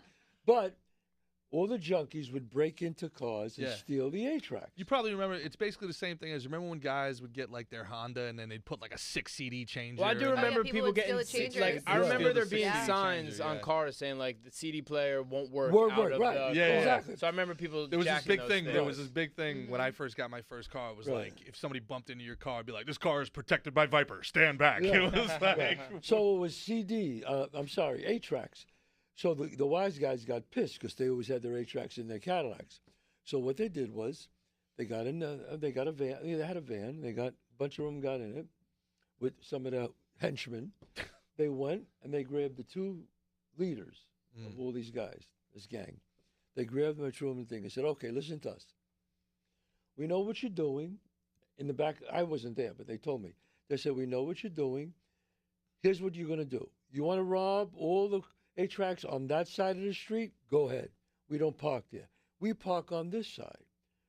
Do not touch a car on this side." He goes, "If you do, or any of your boys do, we're coming after you 2 first." He said, "Trust me, it's not going to be nice." He this said, is "Okay." like the nicest way they could have So, handled it. no, they were very nice with him. And you know what? Never an 8-track was stolen on that side of the street. Well, There you go. you make an interesting point, and this kind of goes back to the serial killer thing you were talking about before. These things had consequences, but not necessarily from the police. Yeah. The community could have a conversation with people and say, Yeah. "Hey, well, Well, let me exactly. have a talk with you. So you're gonna go in there and you're gonna talk to the kids, and you're dressed like, well, okay, so right. you're not gonna do that, Yeah. and I'm gonna tell you what, you're gonna tell all your friends not to do it, Right. and if you do, you've been warned." What's Yeah. weird though is if you were to try to take your kid to a strip club, you'd probably get arrested or CPS or something would be involved. Probably. I say probably, but then you. Does that see include when these- it's inside the stripper? What? If it's like, like a couple months pregnant. I mean, the stripper is. Why is it? I said going it there because already? I'm not. I don't What want No, to. I'm you guys saying just took Miss that thing Gender down in in the exactly. toilet. man. That's- What? I just Shit. Bring it I down. just I I just say want to it. know. Really? No, I I think I had fucked an up actual worse. question. But how does that not apply when you see these? And I know you see like the most extreme examples online because that's what goes around and gets circulated. Sure. But Yeah. you see men that are dressed in thongs. Yeah. And then they're doing very overtly sexual dance moves that you would see at a strip club, but there are children there. Christian's seen it How all. is that allowed? No, totally. And then, like you said, it's the worst is the worst. But there was the one in Dallas where they had the drag strip The thing, club. and the kids were stripping on the stage. Yeah. And there was a giant neon sign in the back that It said it's not going to lick itself. "It's not going to lick itself." How's that allowed? I got to tell you, How's that allowed? I feel like I'd have to have a conversation. If that was my kid, I'd feel like I'd have to have a conversation. The with people. parents were there like cheering I them know, on. it's crazy. I don't know. That's crazy. I got no comment about that. That's Yeah, it's nuts. well. Listen, guys, I'd love to hang out a little more, but on the end of that note, So Chazz, tell people where they can find you, man. You got one of the best podcasts going right now. yeah, they can go to ChazzPalminteri.net and find out where I'm doing my one-man show all over the country. One of the best shows you can ever see. This Absolutely. is the show I did on Broadway, and that's Robert De Niro saw the show. Mhm. Or you can go to my Instagram, and all my, all my dates are there. You can pick up my wine here. I've been picking up your wine a whole My- lot. Oh, wait a minute. We didn't talk about my the cigars. We got to the talk about the that cigars. just came out. A Bronx Tale cigars. It's in a great box. It looks. I wanted a box that's not like a regular box. It looks like a Ferrari. This thing. Yeah. It's just great. Oh, we don't have those cigars. They came They're outside. over there. And it's Gerard it's- smoked it's- them all. It's dedicated to my grandfather, who Very smoked nice. cigars, and it's dedicated to anybody who was an immigrant who came to this country looking for a better life. So a lot of people who buy this are not even cigar smokers. They give it to their grandfather or father or mother. So it's Fantastic. really nice. And if you have one episode of your podcast, you want people to get into it to see exactly what it is, what would you suggest? The Billy Joel episode? Well, Billy Joel, but I think my thing, the recent one, when I talked about New York City and when the cops got beat up in Times Square, that affected me because I do a lot for the NYPD. Mhm. And when I just talked about how everything is going in New York. Fantastic. All right, Chazz, before you get out of here, I got some exciting news, and I might need a little advice first. go ahead. Your boy's getting married in 2 days. Who's getting married in 2 days? I am. Miss Kimmy Castles. What? Yeah. Hey. So I need Okay. some. I need Kimmy. Come on out here. 2 I days. I need some. I could use some marital advice. I know you and Gianna have a beautiful, long-time marriage. So Yes, we've been married 30 years. That's Yeah. correct. So I want to get some advice from you before I take off. I would say my best advice would be don't go to bed angry. Try to settle it before you go to bed. Told you. You did. That's the Yeah, I would say try to settle it before you go to bed because communication is everything. It's not going to be perfect. I mean, I hope you're starting out. You look like you're very much in love with each other. That's great. So because you start out at a 10, that's the way a marriage should be. 10. It's going to go to 5 or 6. It's going to go to it. I don't care what you say, but it will. And it's but that's when you have to put a little work into it and communicate. And that's the most important thing. I would say communication is everything. Look, where's my wife? Where is she? Over there. Hi, honey. No, but that's everything. Believe me when I say that. Everything. All right, we'll let you go. Then, Candice, I want your advice too. Thanks, Mom. Ladies and gentlemen, the one, the only Chazz Palminteri. Chazz, thank you so much for coming much. by. Thank you. Thank you. Very nice to see you. Episode 100. Can't thank you enough. All right, guys. Yeah, thanks, brother. Good Love luck you. with everything. Thank you, man. Love you. All right, brother. Thank you. And man, that's a pretty big bombshell you just dropped on us, Bro, there, bro. I wanted to tell you 2 nights ago, but I held on to it. Uh-huh. Yeah, I held on to it for the 100th episode. See, I'm a true professional. No idea. No, we were gonna do it I was gonna do it in Vegas a few weeks ago. He knew about that, but then our trip fell through, and then I got the marriage license on Monday. Wow, dude. I was Wow, gonna you tell actually ya. did paperwork and everything? Bro, could Whoa. you imagine? This is serious. Seriously. Holy shit. You know what I'm saying? Wow. I'm about this life. It's bout it. Yeah. That's what's up, man. Yeah. That's so Candice, what advice do you have for young Michael Boniface? Oh man. Oh, I'm gonna give Chaz his phone. He left it on here. All right. It was his phone making the noise, by the way. So big gulps, huh? What? Yep. So, dude, what? Okay. So Mickey's getting married. Bill, I need a stand-in. Come on, we got all right. the camera set up. We got Wild Bill Hendricks here, ladies and gents. So getting married, huh? Yeah. All right. It's about time the kid settles down. She's the when you know you know. When you know know, what I you mean? know. Mm-hmm. When you know you know. Candice, how did you know? I think women tend to Might take wanna a stand little up, bit asshole. Stand up. Chaz just stands for 90 He's the minutes. same- he's Bill's the like, same- I don't know. Hey, sit I down don't and know. stand up. It's the same exact. He's like, it's been a long day. Yeah. Chaz stands for an hour and a half. And Bill's like, just going to take a seat. Just going to calm down. So how did you know, Candice? How did you know? I think to it's probably a little bit longer with women. Every man I've ever talked to seems to know first, but there's this thing, it's called red string theory. Have you heard of it? I've heard of normal string theory. Red string theory. So it's this idea that like across time and space that you have a soulmate, and no matter where you go or what you do, at some point you're connected to each other. So it's inevitable that you're going to kind of keep running into each other.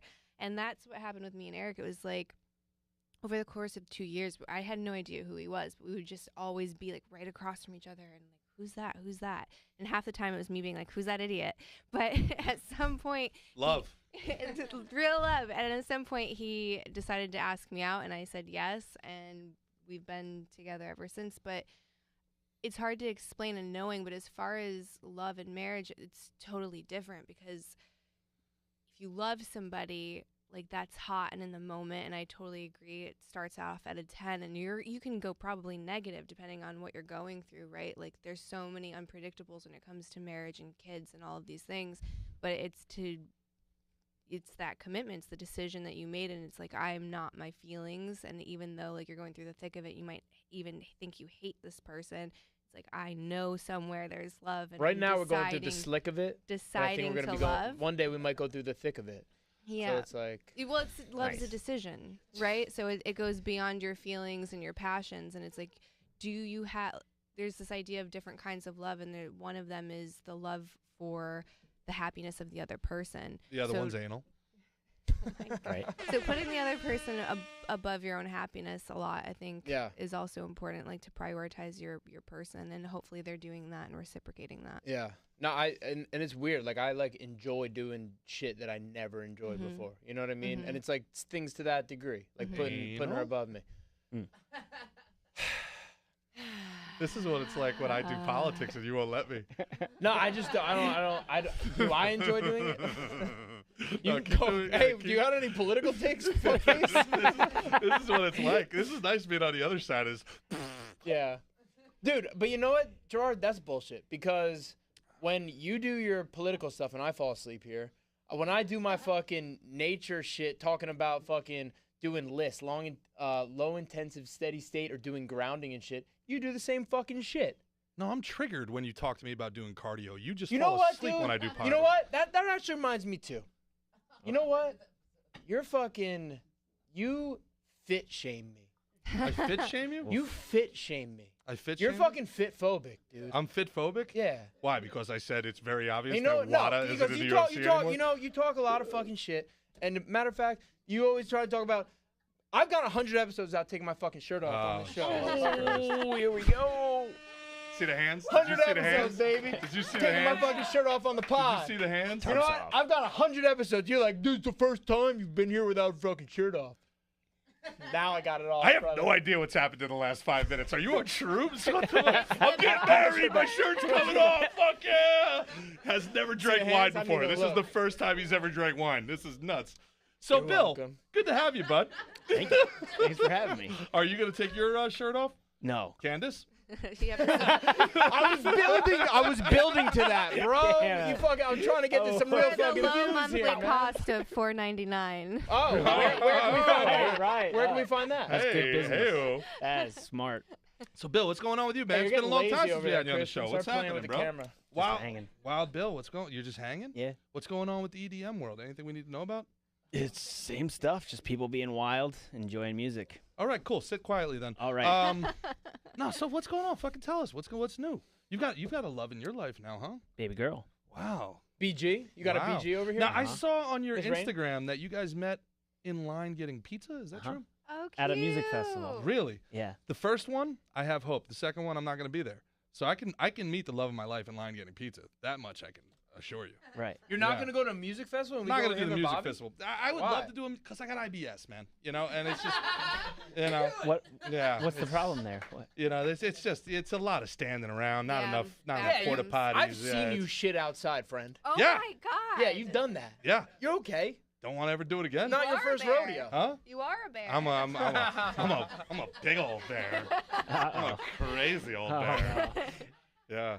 The oh god. So who made the first R.I.P. move? my DMs. Fuck. Me. You did? Yeah. Were you nervous? No. No? Uh-uh.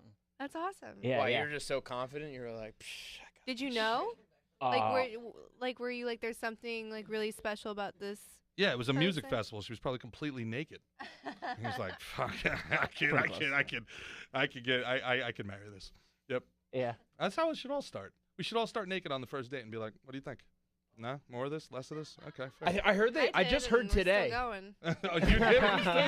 Yeah, it's still going. I just heard they got like a 14 show. years, two Wait. babies. So you put out on the first night? Yeah, 14 years and You two babies. whore of I know, Babylon. and it's supposed to just, be the worst thing you could ever do, and no one If- will respect you, and you ruin your If I don't life. think a that's girl true. I don't doesn't think that's true sleep, either. if a girl doesn't sleep with me after the second date, my interest in going on a third date plummets to fucking Yeah, zero. you're yeah. Plummets. Yeah. Yeah. The first date, I'll be like, good for you. Good for you. Second date, I'm like, all right, we're fucking adults here. What are we doing? Like, this isn't high school. Like, you're not chaste.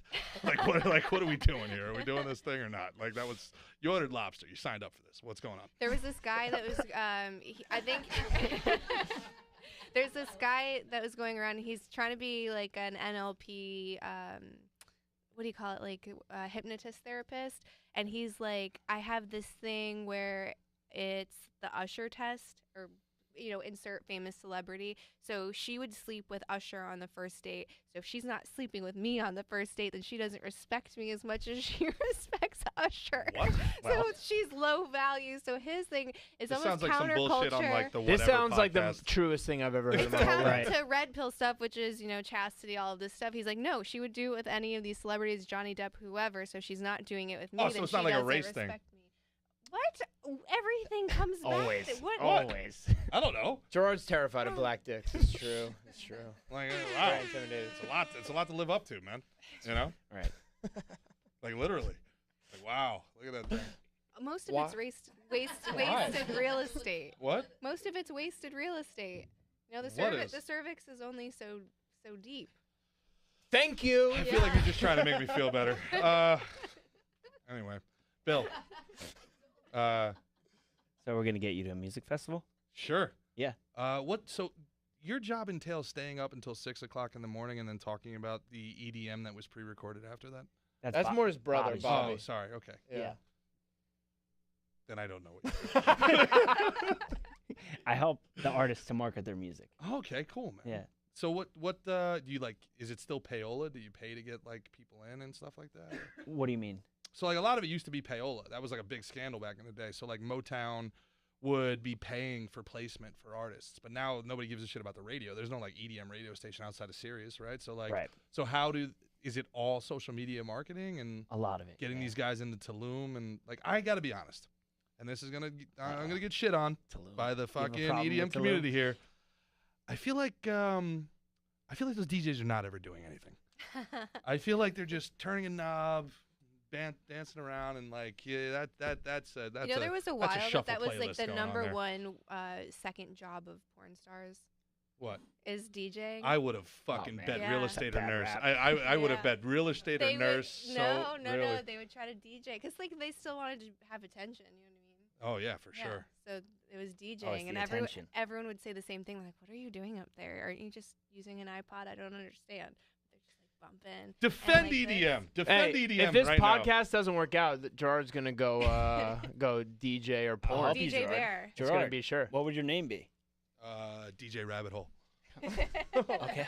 Why? What's going on there? I'm gonna take you on a rabbit hole. Like we're gonna go down and like. You're gonna take Yeah. me on a rabbit hole? Yeah, it's gonna be a rabbit hole. petrifying. Yeah. I don't Yeah, want I'm that. gonna do- I'm not gonna go. I'm I don't do- want to. I don't want do wild. I'm I gonna do wanna- wild shit. I'm gonna put like Lil Wayne tracks over like Jefferson Airplane. It's gonna be fucking great. Bro. That's kind of yeah. sick. That would go Yeah. hard. Now Yeah, I'm it would in. fucking go hard. Now I'm I in. saw that somebody did an EDM remix of Creed, and like if that's what the fucking music festival's like, Right. I gotta tell you, I've seen the fucking Harry in. Potter ones. Those are great. Mhm. Right? Yeah. I don't know who's doing it, but they have like the giant owl in the back. Yeah. You know what I love about EDM? Like, I That's how you love. know you're old. Yeah, right. Like, yeah. I know. I hate every EDM song I've ever heard until I have like 2 drinks in me, and then I'm just fucking all about it. Right. I'm just like, I'm in. That's I'm like, the I wait point. for the beat drop, and I'm like, oh, this shit go fucking hard, bro. Yeah. I love So that is these guys. Skrillex EDM? Does Yeah. that count? Yeah. Okay. I've never that's, been to one either. Dubstep is dubstep EDM. Dubstep. Yeah, it's like a Sub- subgenre. Okay. Yeah. Really? So Yeah, there's like techno, house music. Techno's still a bass. thing? I was friends with a Big lot of thing. Ukrainian Techno? and Russians. Really? and the Huge. That's what techno it was used to be big. called before You it was age EDM, right? into techno. Really? So like people start off liking bass and dubstep, like Mhm. Skrillexy stuff. Some people Mhm. like still do it, and then house music, and then you kind of age into techno when you're like 30 and 40, and you like to go to Ooh. Berlin and be weird. Really? Don't Yeah. you know? Nobody listens to techno. Right. Yeah, yeah. Eminem. You know what I'm Moby. saying? That's right. Hey, so what Da-da-da-da-da. type of drugs are these guys taking? At, They're taking these all parties? these drugs. All of them. Like a lot of blow, a lot of blow, especially the artists. This is Alright, they're blowing. at the music festivals? Yeah. Yeah, Ah, Festivals. Maybe shows. I gotta give it a second. Yeah. Right. I You're don't know. rethinking Yeah. your fucking position here. Maybe I gotta like hang out a little bit, see what's going. Hot chicks in a pizza line and like a cavalcade of narcotics.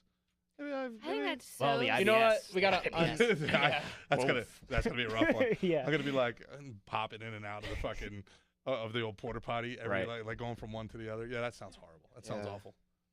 Gerard forgot what cocaine smelled like. And then what happened? Did you remember? I'm No, hoping no, he no. still forgot. Got it. No, You know what I mean? I used to do a lot of cocaine. I don't anymore. How is that for you? Well, I got fat.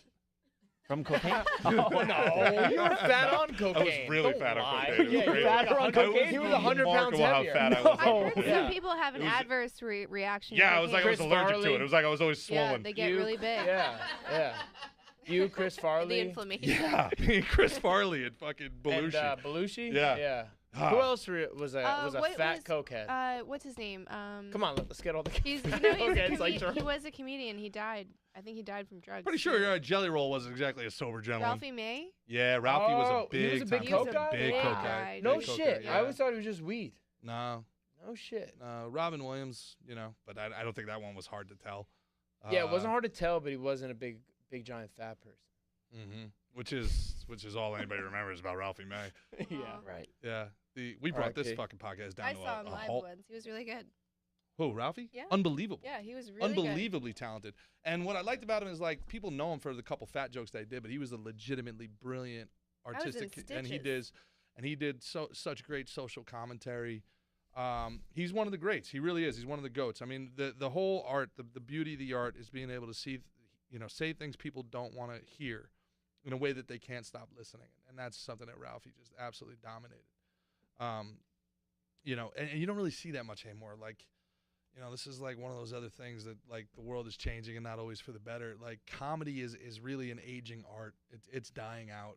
Stand-up comedy is not going to be a thing really in 50 years. Could I ask a What? question? It's not really. You Wait, guys- say it. What? What do you? What?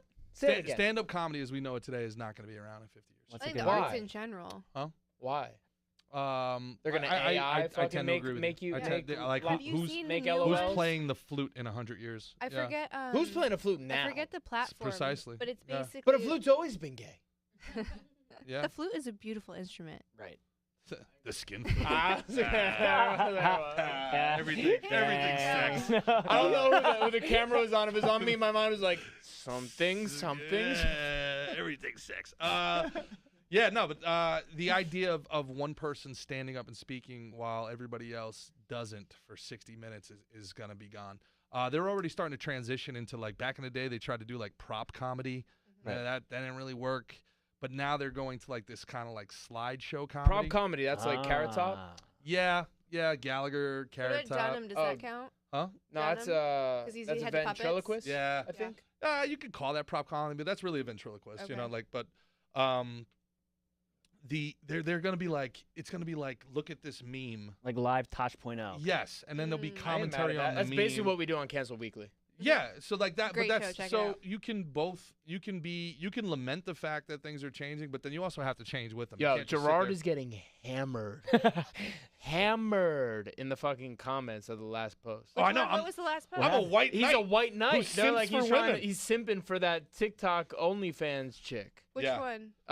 It just came. I the saw it, whatever Oh, pod, like, our yeah, the whatever commentary on pod. whatever pod. I We want got- I do we want it want said beef right with them? now. Do we want I all want the it smoke? said right Yeah. now. We want all this fucking smoke with Yes. them, And right? since Yeah. we're We live, don't like it. Why do you hate him so much, Candice? Why? Because they are purposely dunking on these young Right. girls. It's like if I invited fucking normal people to the gym and just beat They're the punching shit out of below them. their weight. The conversations They're aren't punching meant below their weight. in good faith Yeah. either. You know what I mean? So Okay. if you're there and you have an open mind and you're just trying to learn and understand, and even like have a wrestling of ideas, that's totally cool. I don't think everyone should have this conformity mindset or like this homogenized view of the world. But they bring in these girls, and I'm sure there's screening where, some girls, they can't talk. They Christian, get pull up They can tell she's homogenized for Mickey. vapid or dumb. Pull up I know what homogenized it for Mickey. means. I don't know Yeah. what it means. But Pull it one up of my for favorite the things audience. was one girl that they were rude to, of course. Homogenized milk. Homogenized milk. Her account went up by 500%, she said, just from being on that show. So I was like, that's awesome. So that's that why that they happened.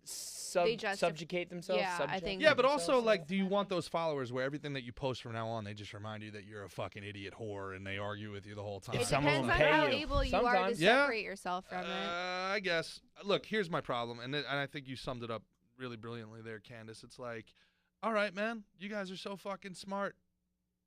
Have us on. We offered, and we offered to, and he we said offered to no. bring him on. I offered. And he said no. I've Mhm. explained it What's already. up with that? You're bitch made. He's You bitch made. like sitting there behind the mic in your place Oh. where you can kick somebody out. You can. He'd so, rather pick on like the little girls who Yeah. are dumb, but he doesn't want to fucking cross swords with a samurai. Dog, he can't lose. think of the situation that he's created for himself. They all have, right? So I either sit here and abuse you, and you take the abuse, and therefore I win and I own this girl, or you get up and you walk out, and now you're I get to be like, well, I had her on and she's immature, and this just goes to show you these TikTok girls in this generation. It's hilarious that I'm getting sauced in this as like a white knight. You know, a lot of people said you didn't see the whole clip. This is just part of the clip. So we didn't watch the whole clip, right? No, I But watched the they whole have thing. a You did, pattern. And you And it's not stand just by. that. Both of It's you guys stand by. dude, Because I'll tell you the fresh truth, and I have fit. never watched any of it ever, other Yeah, than what we nah. watched, and other than that giant Nah, girl dude, on it. they They made Yeah. the, Sound you guys like know what I'm talking about? Transformer. Yeah, The yeah, one yeah. who was like, they made her like, Yeah. yeah. I watched that one. Yeah, I watched that I got one. guys But in that my was like a DMs meme. all It the was like an time. edited one. Yeah. Fucking Yeah. what? Yeah, Yeah, probably that because one. the guys probably I call think you her got Giant Tostitos. Girl. I don't know what her name Yeah, is. the toad, the I human think, toad. and I think she's never actually. It's a he. I'm not Yeah. doing the she That's what thing. I meant. All right. Yeah, so yeah, dude, any of that shit, look, whatever. What's his name? Whatever. Yeah, Ryan fuck Said. him. What's his name? There's Isn't three it of them. Ryan It's three of them. It's He was multiple. like, Psh, whatever, but that's the name of his podcast. Yeah, yeah, right? and it's Brian something. It's not just them. Brian Fresh and something, I Fit think? do the same shit, and I think Brian, look, Fresh and Fit. What's up, you fags? Come on. it started out. Which started out like where these girls online were like, look, girls online have been bullying people for a long time, and there's these girls out there that act like, like they're better than everybody else. Yeah. They really do, and they put themselves out there as horrible human beings. So, these guys getting even with these horrible girls is probably cathartic for a lot of the other guys who watch them who have to put up with this But shit. you're putting all of the baggage or all of you're using those women as scapegoats instead of addressing the actual bad individual. So if you have someone that's behaving poorly, and by the way, very few people are going after pearly things from that same community. So you have people that are behaving poorly, but instead of holding your own team accountable, you go after the other people because it's always easier to other. And then someone who can't defend themselves, who might not have done anything except for do something that you are labeling as like morally inexcusable. Hold on, the men are talking. Oh my God. I So- need more wine. Do you have more wine? Yeah, I got Cut more me wine. off, please. Yeah. No, but so you know I what? had to switch seats. It's not This is necessarily. unbelievable. It's not necessarily what they talk about Thank you, with the sir. girls Very that welcome. bothers me. You're very welcome. Just keep down, all right? Sit there and look pretty. It's not necessarily the way that they talk to the girls, although I don't like it. It's that they only do that, right? Like, okay, you want to have this conversation with these girls, and these girls, you want to debate these girls or yell at them and whatever. You want to have the fight. Okay, fine. But then also bring on somebody else and talk to somebody else who has a different opinion that could actually, Right, so they're that not could- that- really that can handle intellectually smoke. challenging No, themselves. to me it's Jerry Springer. It's podcast Jerry Springer. Podcast is the new television. We're on the ground. We're on the ground floor. People think everybody has a podcast, dude. We are. Getting to 100 episodes, we are now in the 1% of 1% of 1%. Because getting of all to 30 of all. podcasts is 1%, right? 1%. 1% of every podcast that's ever been made by everybody, every real estate agent gets to 30. Right. Right? To get to 100, you're now in the 1% of the 1% of the 1%. Dang. Right. Yeah, we did it. Woo, Hell boo. yeah, 1%ers. What are we at Cancel Weekly? 20. 20? 20. Chatting with Candice is at 112. Hey, chatting with Candice. Chatting with Candice. I Chatting didn't with know Candice. that. Chatting with Someone Candice. goes, they're giving a podcast to everyone. I was like, no one gave me a fucking Yeah, podcast, right? you Yeah. moron. Wait, What are Candice, you who talking gave about? you your podcast? Right, I was like, no one has ever Right? given me anything. It's like Well, anything in this world. You want to go fucking if take nobody's it. ever maybe. given know you what I mean? anything, Oh, here we go. let me change that. Here's the thing. Hey, I was throw gonna, me one, I was bro. going to Come on, wear for my that- red If nobody's pin ever today. given you anything, let me and I give you one of didn't. these multivitamins already- from the Wellness Company. Mhm. The Wellness Company Throw me one. from Dr. Peter McCullough. Would you like one of these? Yeah. This is the best multivitamin you're ever going to have. This is wasn't the on last camera. one I that we think have. I left camera. The Wellness Company. That's delicious. at TWC.HEALTH. The Wellness Company is putting people before profits. This is healthcare without the propaganda.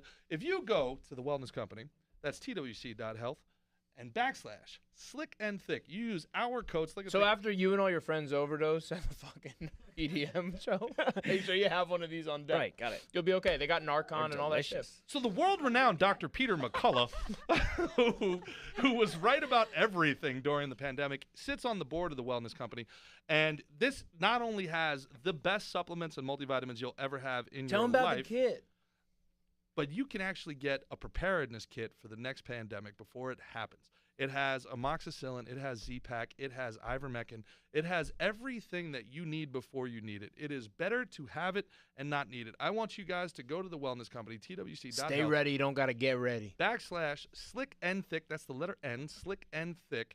And get one for everyone in your family. And I hope you never have to use it. But let me tell you, if you were in a situation where you need it, you're going to be happy that you had it.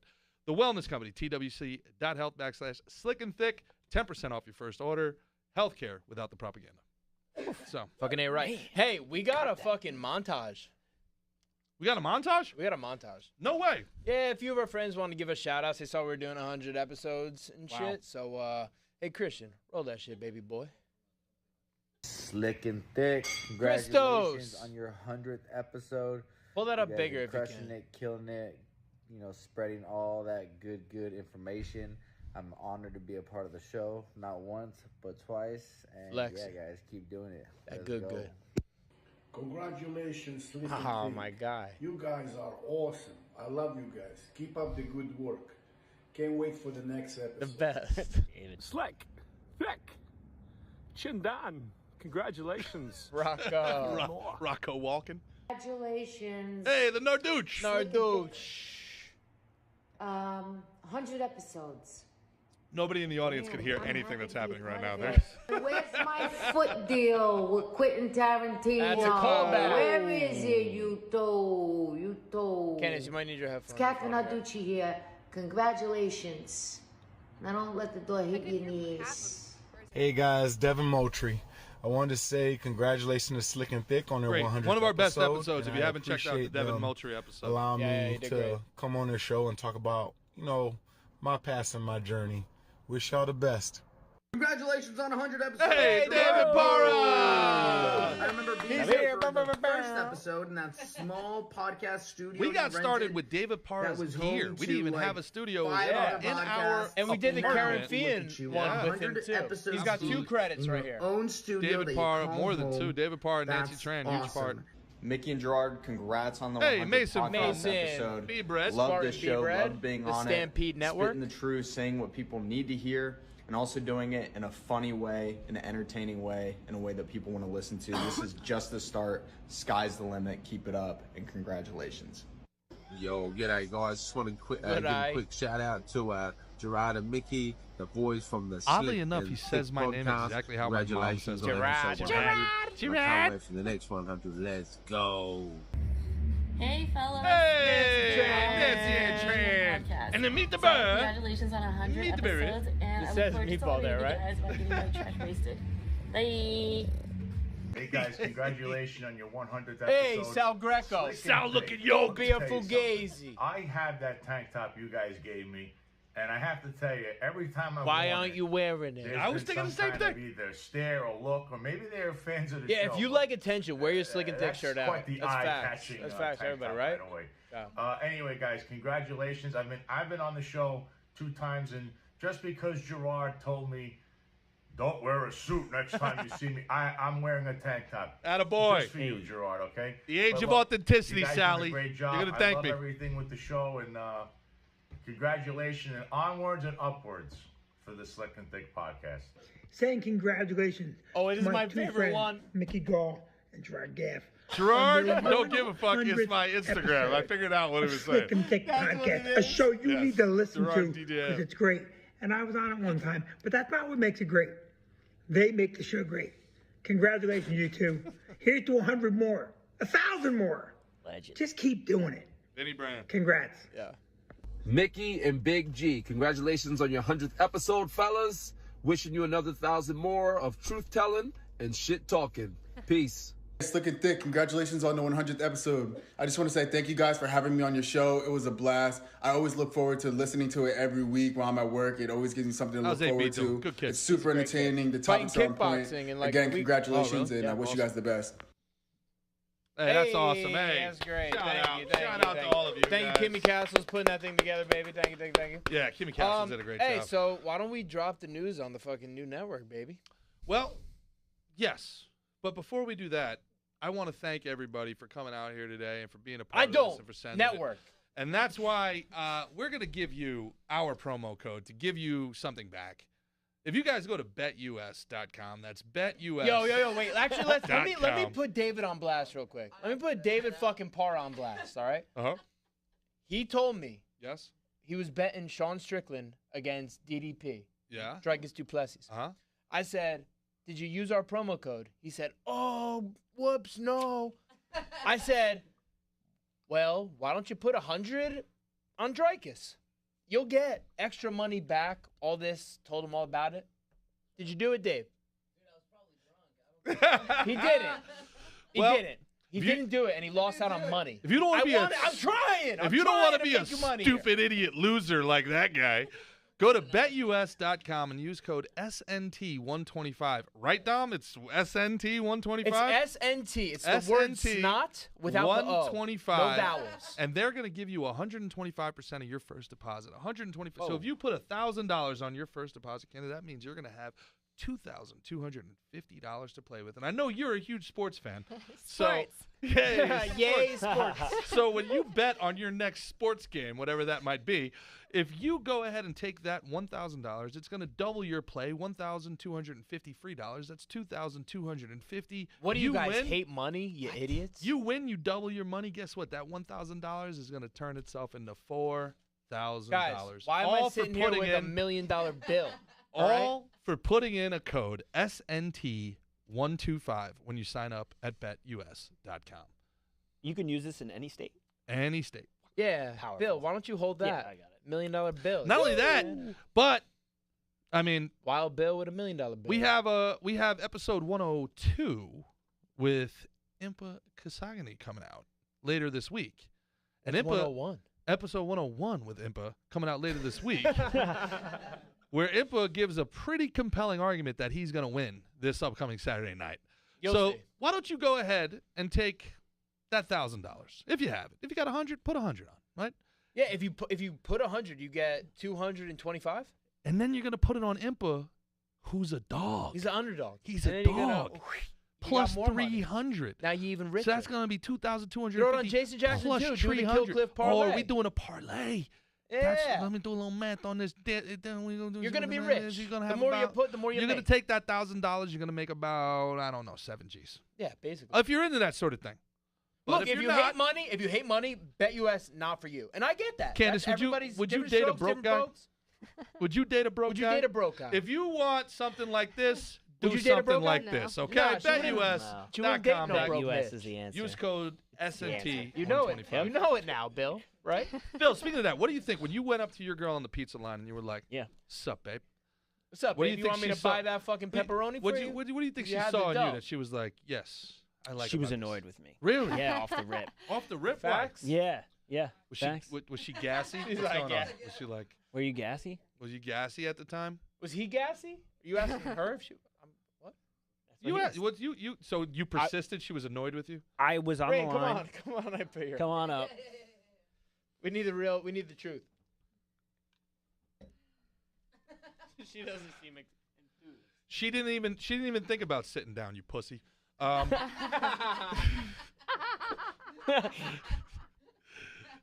So you just sitting here. Wow, beautiful eyes. My God.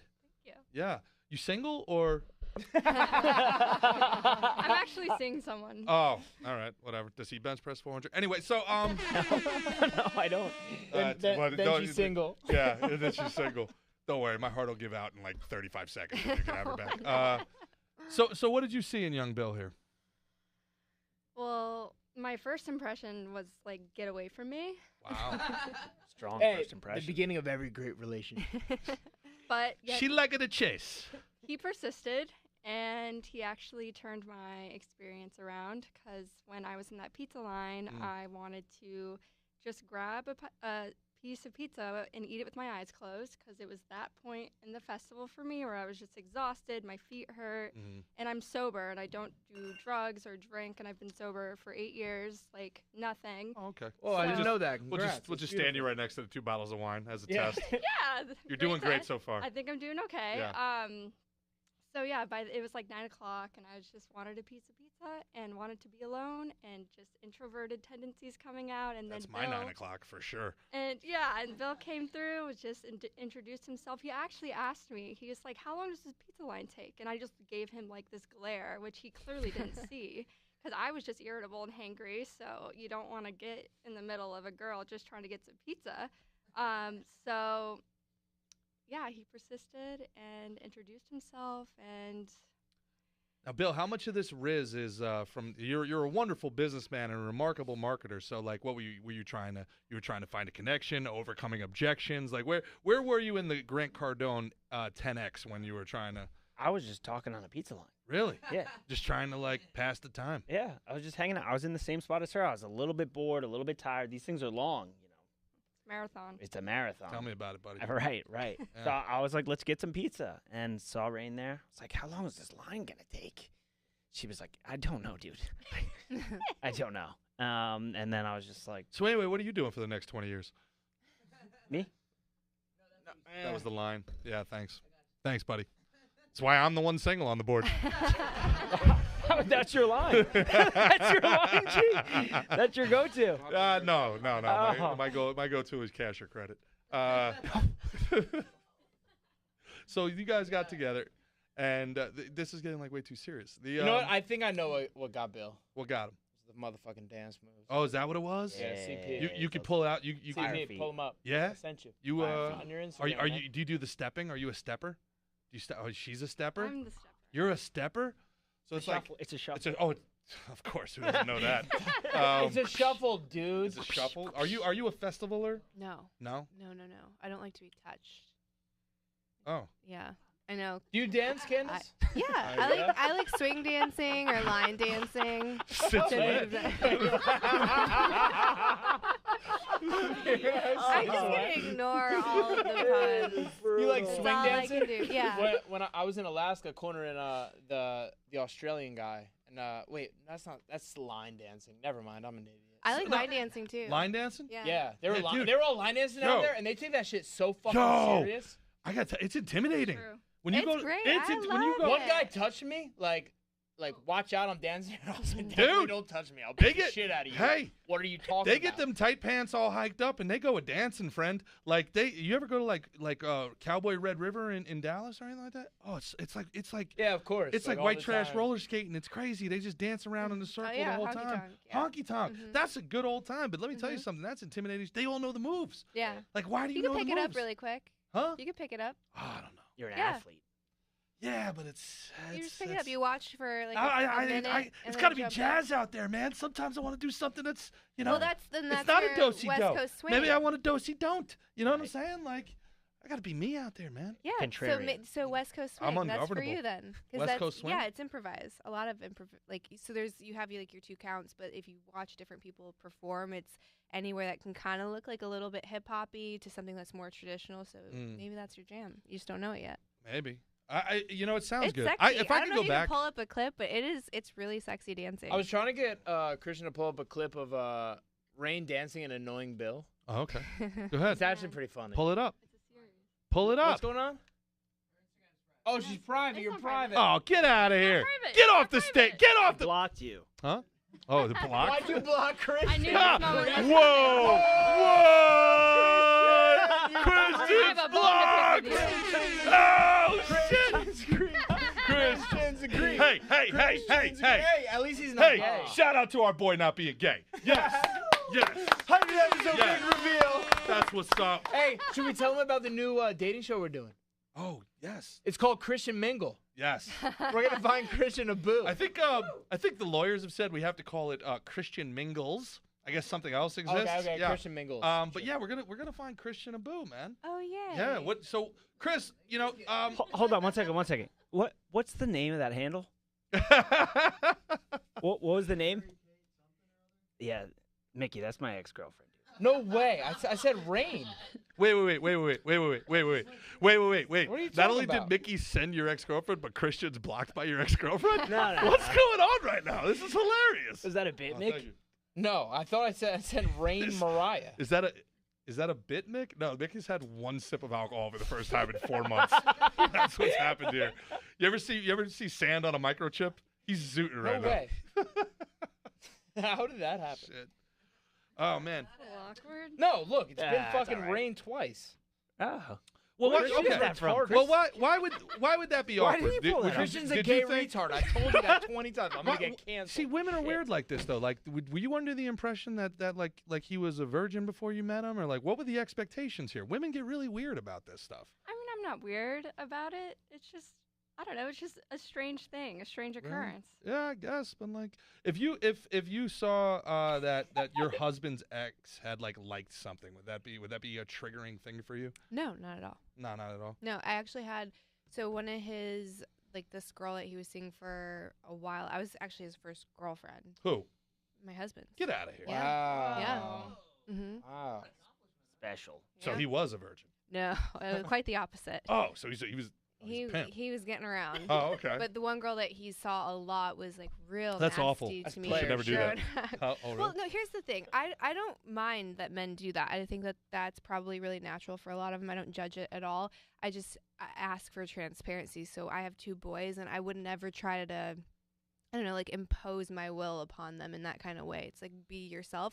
But the way that I'm going to hopefully try to influence them to treat young women is just be honest about it. So never promise a girl something that you can't deliver. So if you are out there and you're playing the field, by all means, that is part of youth. I think especially for men, go do it, figure out who you are, what you want, what you don't want, but don't lead someone on. So that's where I have a problem. I think what you said is so true. don't be a liar. Don't be a liar. I think Have what you said is so integrity. true in life. Just you under promise and over deliver. Mm-hmm. You know what I mean? Yeah. People who promise a bunch of shit and then don't come through, it's bullshit. Right. You Just be quickly get honest. sick with that shit. And I did that with my husband. I was just tell me, I'm not looking for anything serious right now either. And he's like, every girl says that, and he thought I was setting him up. And I was like, no, Yeah, this is a trap. legitimately, just tell me what we are, what is happening. And he's like, oh, this is this thing. So of course we're dating and this thing. And then I found out no, it wasn't as honest as it should have been. You know what I mean? So maybe, I don't know if that's a thing. You guys, I'm not a man. Is that you get tricked, bamboozled into that? By what? A girl's I don't want anything Oh, a serious. woman lying? Just tell No, me. never. Not women lying. Of course women lie. Oh, I but believe all women. That's what I would say. That's I'm what a we feminist. say. And, We say on this White Knight Simpcast. Yeah. Believe all women. Yeah, ask the internet. You know what? John's a You know what it big is? simp. I do find.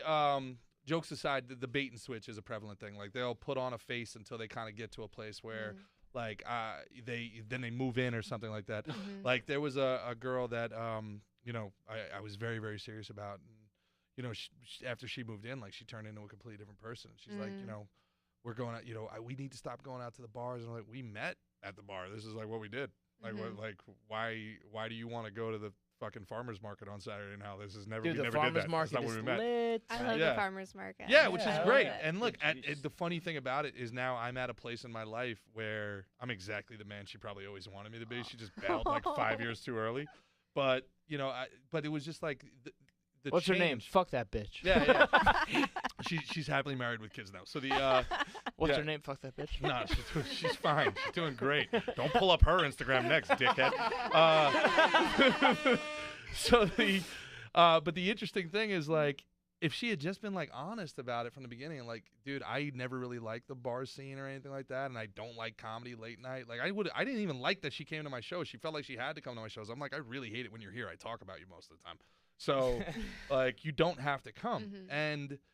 But she felt like she had to lie to me, and it was, if she had just been for real in the beginning, it would have been okay.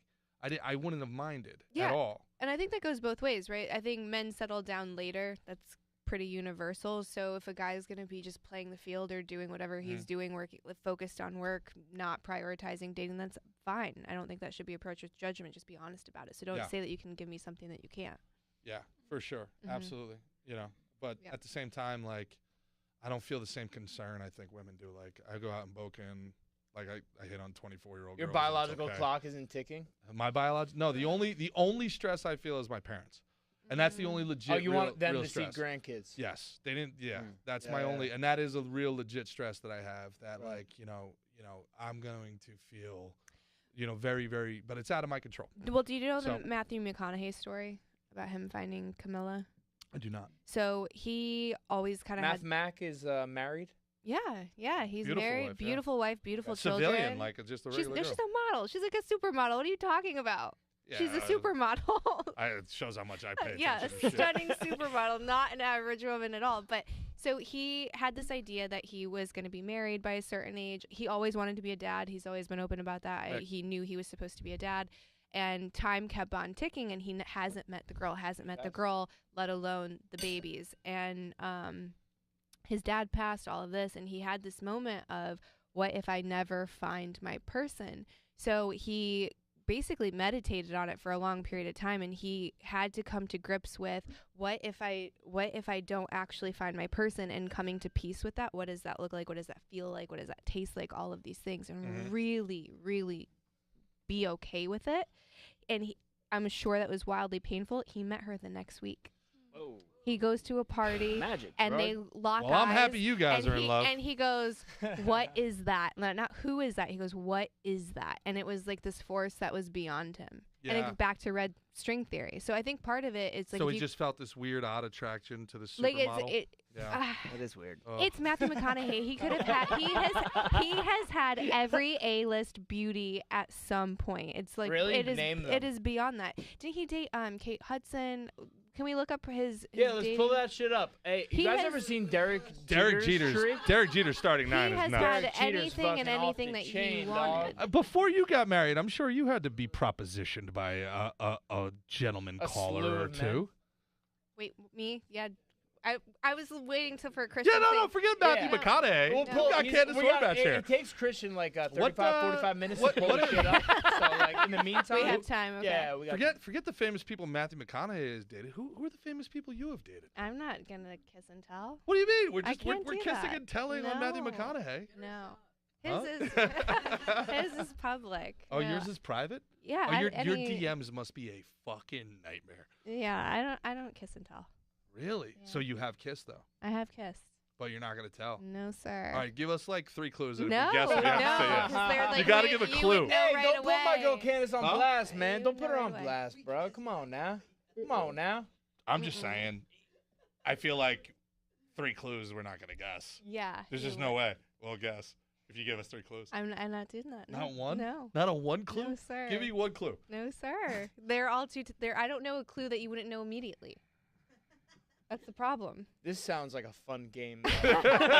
if you like really try to be like he's an Aquarius. Like, you know what I mean? Okay, Like he's one is a Pisces. I'll tell you that. Oh, split personality. It's clearly no. No, LeBron James. I'm LeBron James. a LeBron Pisces. James. If it's LeBron James, you have to tell A us. Pisces is a fish. They're a feeler. But the isn't the Pisces? They got the 2 No, personalities. Gemini. That's me. Oh, I'm not as good at that as I thought. We're not kissing and telling? No. Even on the 100th episode? No, believe it or not, Gerard, I'm a lady. Huh? Yeah, Gerard. My life's an open book. Gerard's what the hell do you want to know? Like, yeah. Ask him anything, guys. Come on, audience. Let's go. Yeah. Ask Gerard anything. You guys know, Incriminate him right you now. guys know everything about me, much to my personal detriment. Yes. This is, yeah. Huh? Yeah. You kissed Nick Bosa that one time, right? I did not kiss Nick Bosa. Who's the most famous person that you've? The most famous person? Yeah. I dated a girl who was Miss New Jersey who took 3rd in the Miss America. What happened with that, So, Gerard? Pageant girls, yes or no? What happened with God, that? Why? Where is That's she what now? I've And I'll heard. tell you why. Horrible. I'll tell you why. Eric's had Because a the couple pageant girls. I've had 2, and let me tell you something. The pageant girl is incredible. The pageant mom is a fucking demon. Is a demon that comes up from the ether. That she was cool. What happened with that, Mick? Yeah, she left me I'm for just Tyler curious. Sagan, who plays for the Who? Dallas Stars. Oh, But yeah. but didn't anything happen before that, or is that just all it is? Well, did anything happen before that? She just downgraded. That's all. Yeah, I don't think so. But then she left him for a guy in the Celtics, and then left the guy in the Celtics for the guy in the Celtics agent. Then just married. Didn't someone go to a you Reggie won. Then Bush just- party? Oh, come on, man. What the fuck? Same girl, buddy. What are we All doing right, here? I don't know. What are we doing here? I thought you were an open book. What are I we didn't doing know what we're here? What are we doing here? He was a heartthrob for a minute. Yeah. Reggie Bush? Yeah. So- I all right. loved Reggie Bush when he was on the Saints. Yeah? Yeah. Dated Kim Kardashian, right? So the story, yes. I also loved Ocho Cinco. Okay. I thought he was great. I was feel like, like- I fucking love that guy. I feel like you're both kissing and telling right now. I've not been with either person in any capacity. So I will make it really quick. The story Mickey is trying to bring up is I was in Wichita playing, and all the games in the minor leagues are on like fucking the internet, and she was watching Baseball, my games. Rain. He played minor league baseball, and he would See, love I to know a tell you little he played for sports. the Cardinals in the Cardinals organization. Yeah. Long story short, she knows what time. Like, she's your girl. She knows what time you're going on the field and everything like that, right? So, we go out there. I haven't heard from her. No big deal. Whatever. We get the national anthem. We start the game, and then the sky turns green, and the tornado horns go off, and we got to run back into the clubhouse. And my phone starts blowing up. She didn't prepare for that. And she I'm did not check the weather report in Wichita. And I'm assuming that she's like texting to make sure I'm okay, like a good woman. Instead, she's like, "Hey, I've been trying to call you. Hey, how come you're not answering? Hey, what's going on? Blah blah blah blah." And it's all bullshit. She hadn't been calling. She's like trying to lie that she was like trying to get in touch with me. And she's like, "Well, hey, I just wanted to let you know. I'm sure you wouldn't have a problem with it, but me and my friends got invited to go to Reggie Bush's house in the Hamptons for the weekend, so we're just gonna go." And I'm like, "Okay." So I call and I could hear her on her. "Oh, you answered." I'm like, "Yeah, I answered." The fuck? What are we doing now? With who? And she's like, "Well, if you can't trust me, we can do this." I was like, "I don't trust you at all. In the Hamptons, Reggie fucking Bush. What the fuck? No, I'm in Wichita, Kansas, and you're going to the Hamptons with Reggie Bush." And she's like, "Well, then maybe we should take a break." I'm like, "Now I definitely don't trust you. My God, no, fuck this." Yeah, what the fuck? So we ended a 22-year-old argument, as you do, screaming at each other, and because I was making a ton of money at the time in minor league baseball, like right. $500 like a week. $34 a month. Yeah. Take my iPhone and throw it against the wall and smash it. Oof. And yeah. And You always been hot-blooded, huh, G? A little hot-blooded. Yeah. And my boys are like, "Yo, what's going on?" And at the time, like, I had been the model boyfriend, which back then I wasn't. I was a bit of a cad. And with her, I was madly in love with her, and I was being a good boy. And one of the guys that I played with was a college teammate of mine, and I turned to him and I was like, "Yo, we need to fucking go out tonight, old G style." And he fucking's like, "Fuck yeah, let's fucking go, dude." And there's these girls who were like the ball girls, and I went up to him and I was just like ratchet as shit. Like, I'll never forget. I was like, "Hey, what's up, man? Any of y'all down with like unprotected sex with a stranger? Like, what's up? Like, a friend?" They thought I was joking, and they thought like, "Oh my God, this guy's so funny." I'm like, "So you or?" And that's like that movie, Forgetting Sarah Marshall. Yeah. He's sitting there, he's like, "I'd like to have sex tonight." Yeah. So these girls were all. You want to Is come there home? a name for those girls? wanna You come have home? buckle bunnies, and You then wanna you've got come snow home? bunnies. What do you call Cleat it? chasers. Cleat chasers. Yeah, dirt devils. What do they call them? What do they call them in wrestling? They call them ring rats. Ring rats. Oh, Yeah, that ring might rats. be the worst one. Yeah, so Is that the worst one? That night ends up, I had a mostly consensual threesome in a public bathroom Don't in say Wichita. mostly consensual. What the fuck are you talking about? It was mostly. You need to explain that now, or you're gonna get yourself. No, triple it wasn't canceled. me. It wasn't me. So the girl I ended up being with had a girlfriend, it turned out, and there was like banging on the door, and I'm like, "Oh shit, I think it's the cops," and I'm like, Oh, so you took down a sneaky stud? "Yeah, bro," and then like it's her girl who like comes into the bathroom being like, "What are you doing with my girlfriend?" I'm like, You wanna? I don't know. And fucking long story short, I maxed out my credit card that night, bought a lot of things I shouldn't Player have bought. move, G. And I come stumbling in at like 7 o'clock in the morning to the team hotel, and I see my coaches in the lobby getting breakfast. I'm like, "Oh fuck." And there's like a 7-Eleven across the street, and I go and I get like a headband. What? I shit you not. Who are you, Allen Iverson?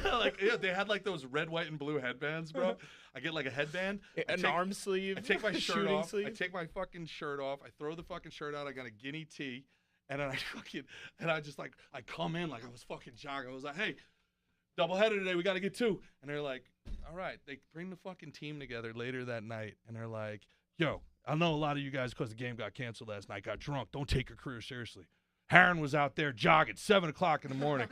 My boys are looking at me like, "Get the fuck out." I'm like, "I'm dedicated. I'm dedicated. Yeah, dude, that was yeah. Thanks for bringing that up, Mick. That was one of the low lows. Yeah. Yeah, you know what? You threw shots at my girl Candice. I had to fucking. Yeah. So I kissed and told. So yeah. Anybody else? Congratulations. No. So Podfinity. Podfinity. Let's bring it out with This is our new Podfinity. home, man.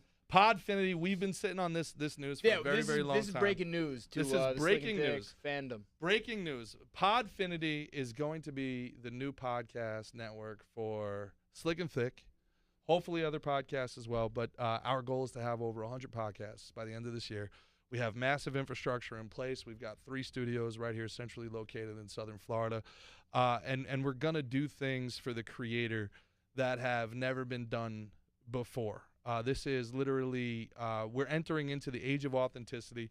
This is more than a business. This is a movement. This is something where we are going to enable and encourage people to be as real and as honest and as raw and as authentic as possible. Because in this moment in time, the great Orwell quote that is in a moment of great deceit, telling the truth is an act of rebellion. And we want people we disagree with, people that I don't agree with. If you're speaking your truth, come on this network. This is a platform for you. This is a place for you to speak. This is a place for you Real to shit collaborate. only. This is a place for you to collaborate with other talents from all over the globe. And this is a place where we're going to empower the talent not only to be heard, but also to monetize their art and their time and their effort and their energy. And we have an incredible backing in place. We've got some amazing people. We've got a CEO, Phil, who's really working as hard as possible. Yeah, Mr. Kim, shout out. Really, really great guy. Our buddy Dom has been a big help for us, helping us turn a profit with this thing and making this possible. Guys like David. Detroit Dom. Guys like David and Nancy who have been able to help us get to this point, when we weren't turning a profit, and have been, more than friends, have been family, and have helped this thing happen. And of course, Christian, this could not happen without Christian. For sure. He comes in late at night. He comes in early in the morning. He always has such a great attitude. He's behind the scenes. A lot of people don't know or understand the value that he adds, but this show can't happen without him. He's such a big part of it. What about me? Then there's other people that are really doing a lot of things. Kim is really great. Bill, you've stepped in so many times. Candice, I can't tell, and this one's serious. Bill, you are fantastic, but Candice, you've been with us from the very beginning. You were our 9th episode. Mm-hmm. No, she was before that. She Chazz was 4th. Never 9. Oh, that's right. She was like 4th. Yeah. You've believed in us from the very, very beginning, and we vibed from the beginning. And you're not a guest. You're not a co-host. You are absolute family to us, and this could not have happened without you as well. And thank you so much for coming here and being Gerard's a part getting of it. so sentimental. It's and so there's cute. one other guy I can't say he's behind the I've scenes. ever seen. But I've worked with a dude.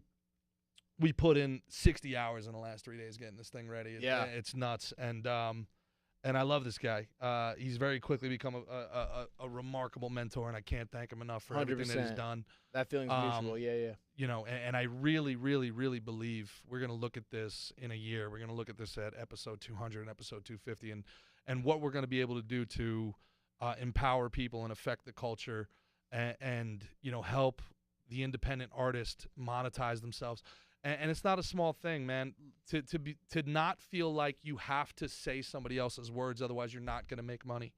To feel like you have, like, your voice and your intellect and your reasoning has value, and you can monetize it. You don't have to be something you're not, because God forbid that I'm going to lose my audience or I'm going to lose my platform. This is going to be the place for you, and this is something that you guys talk about. You're going to be protected. You're going to be manifestation. safe. You're going to be, you know what I mean? You're going to be part of the family here. You're going to be empowered. You're going to be empowered. And I'm just so excited for it. I really am. And I can't thank everybody enough. And the commenters and the people that have been listening and been so patient with us. Where the hell are the new episodes? Spotify has episode 1 through 83 up now. It's all up there, and the rest will be up this weekend. 84 through 101 will be up after the weekend, and hopefully Canceled Week will be up as well. So the people that have been liking and following and sharing from the very beginning, none of this happens without you as well. You guys are the engine that drives this.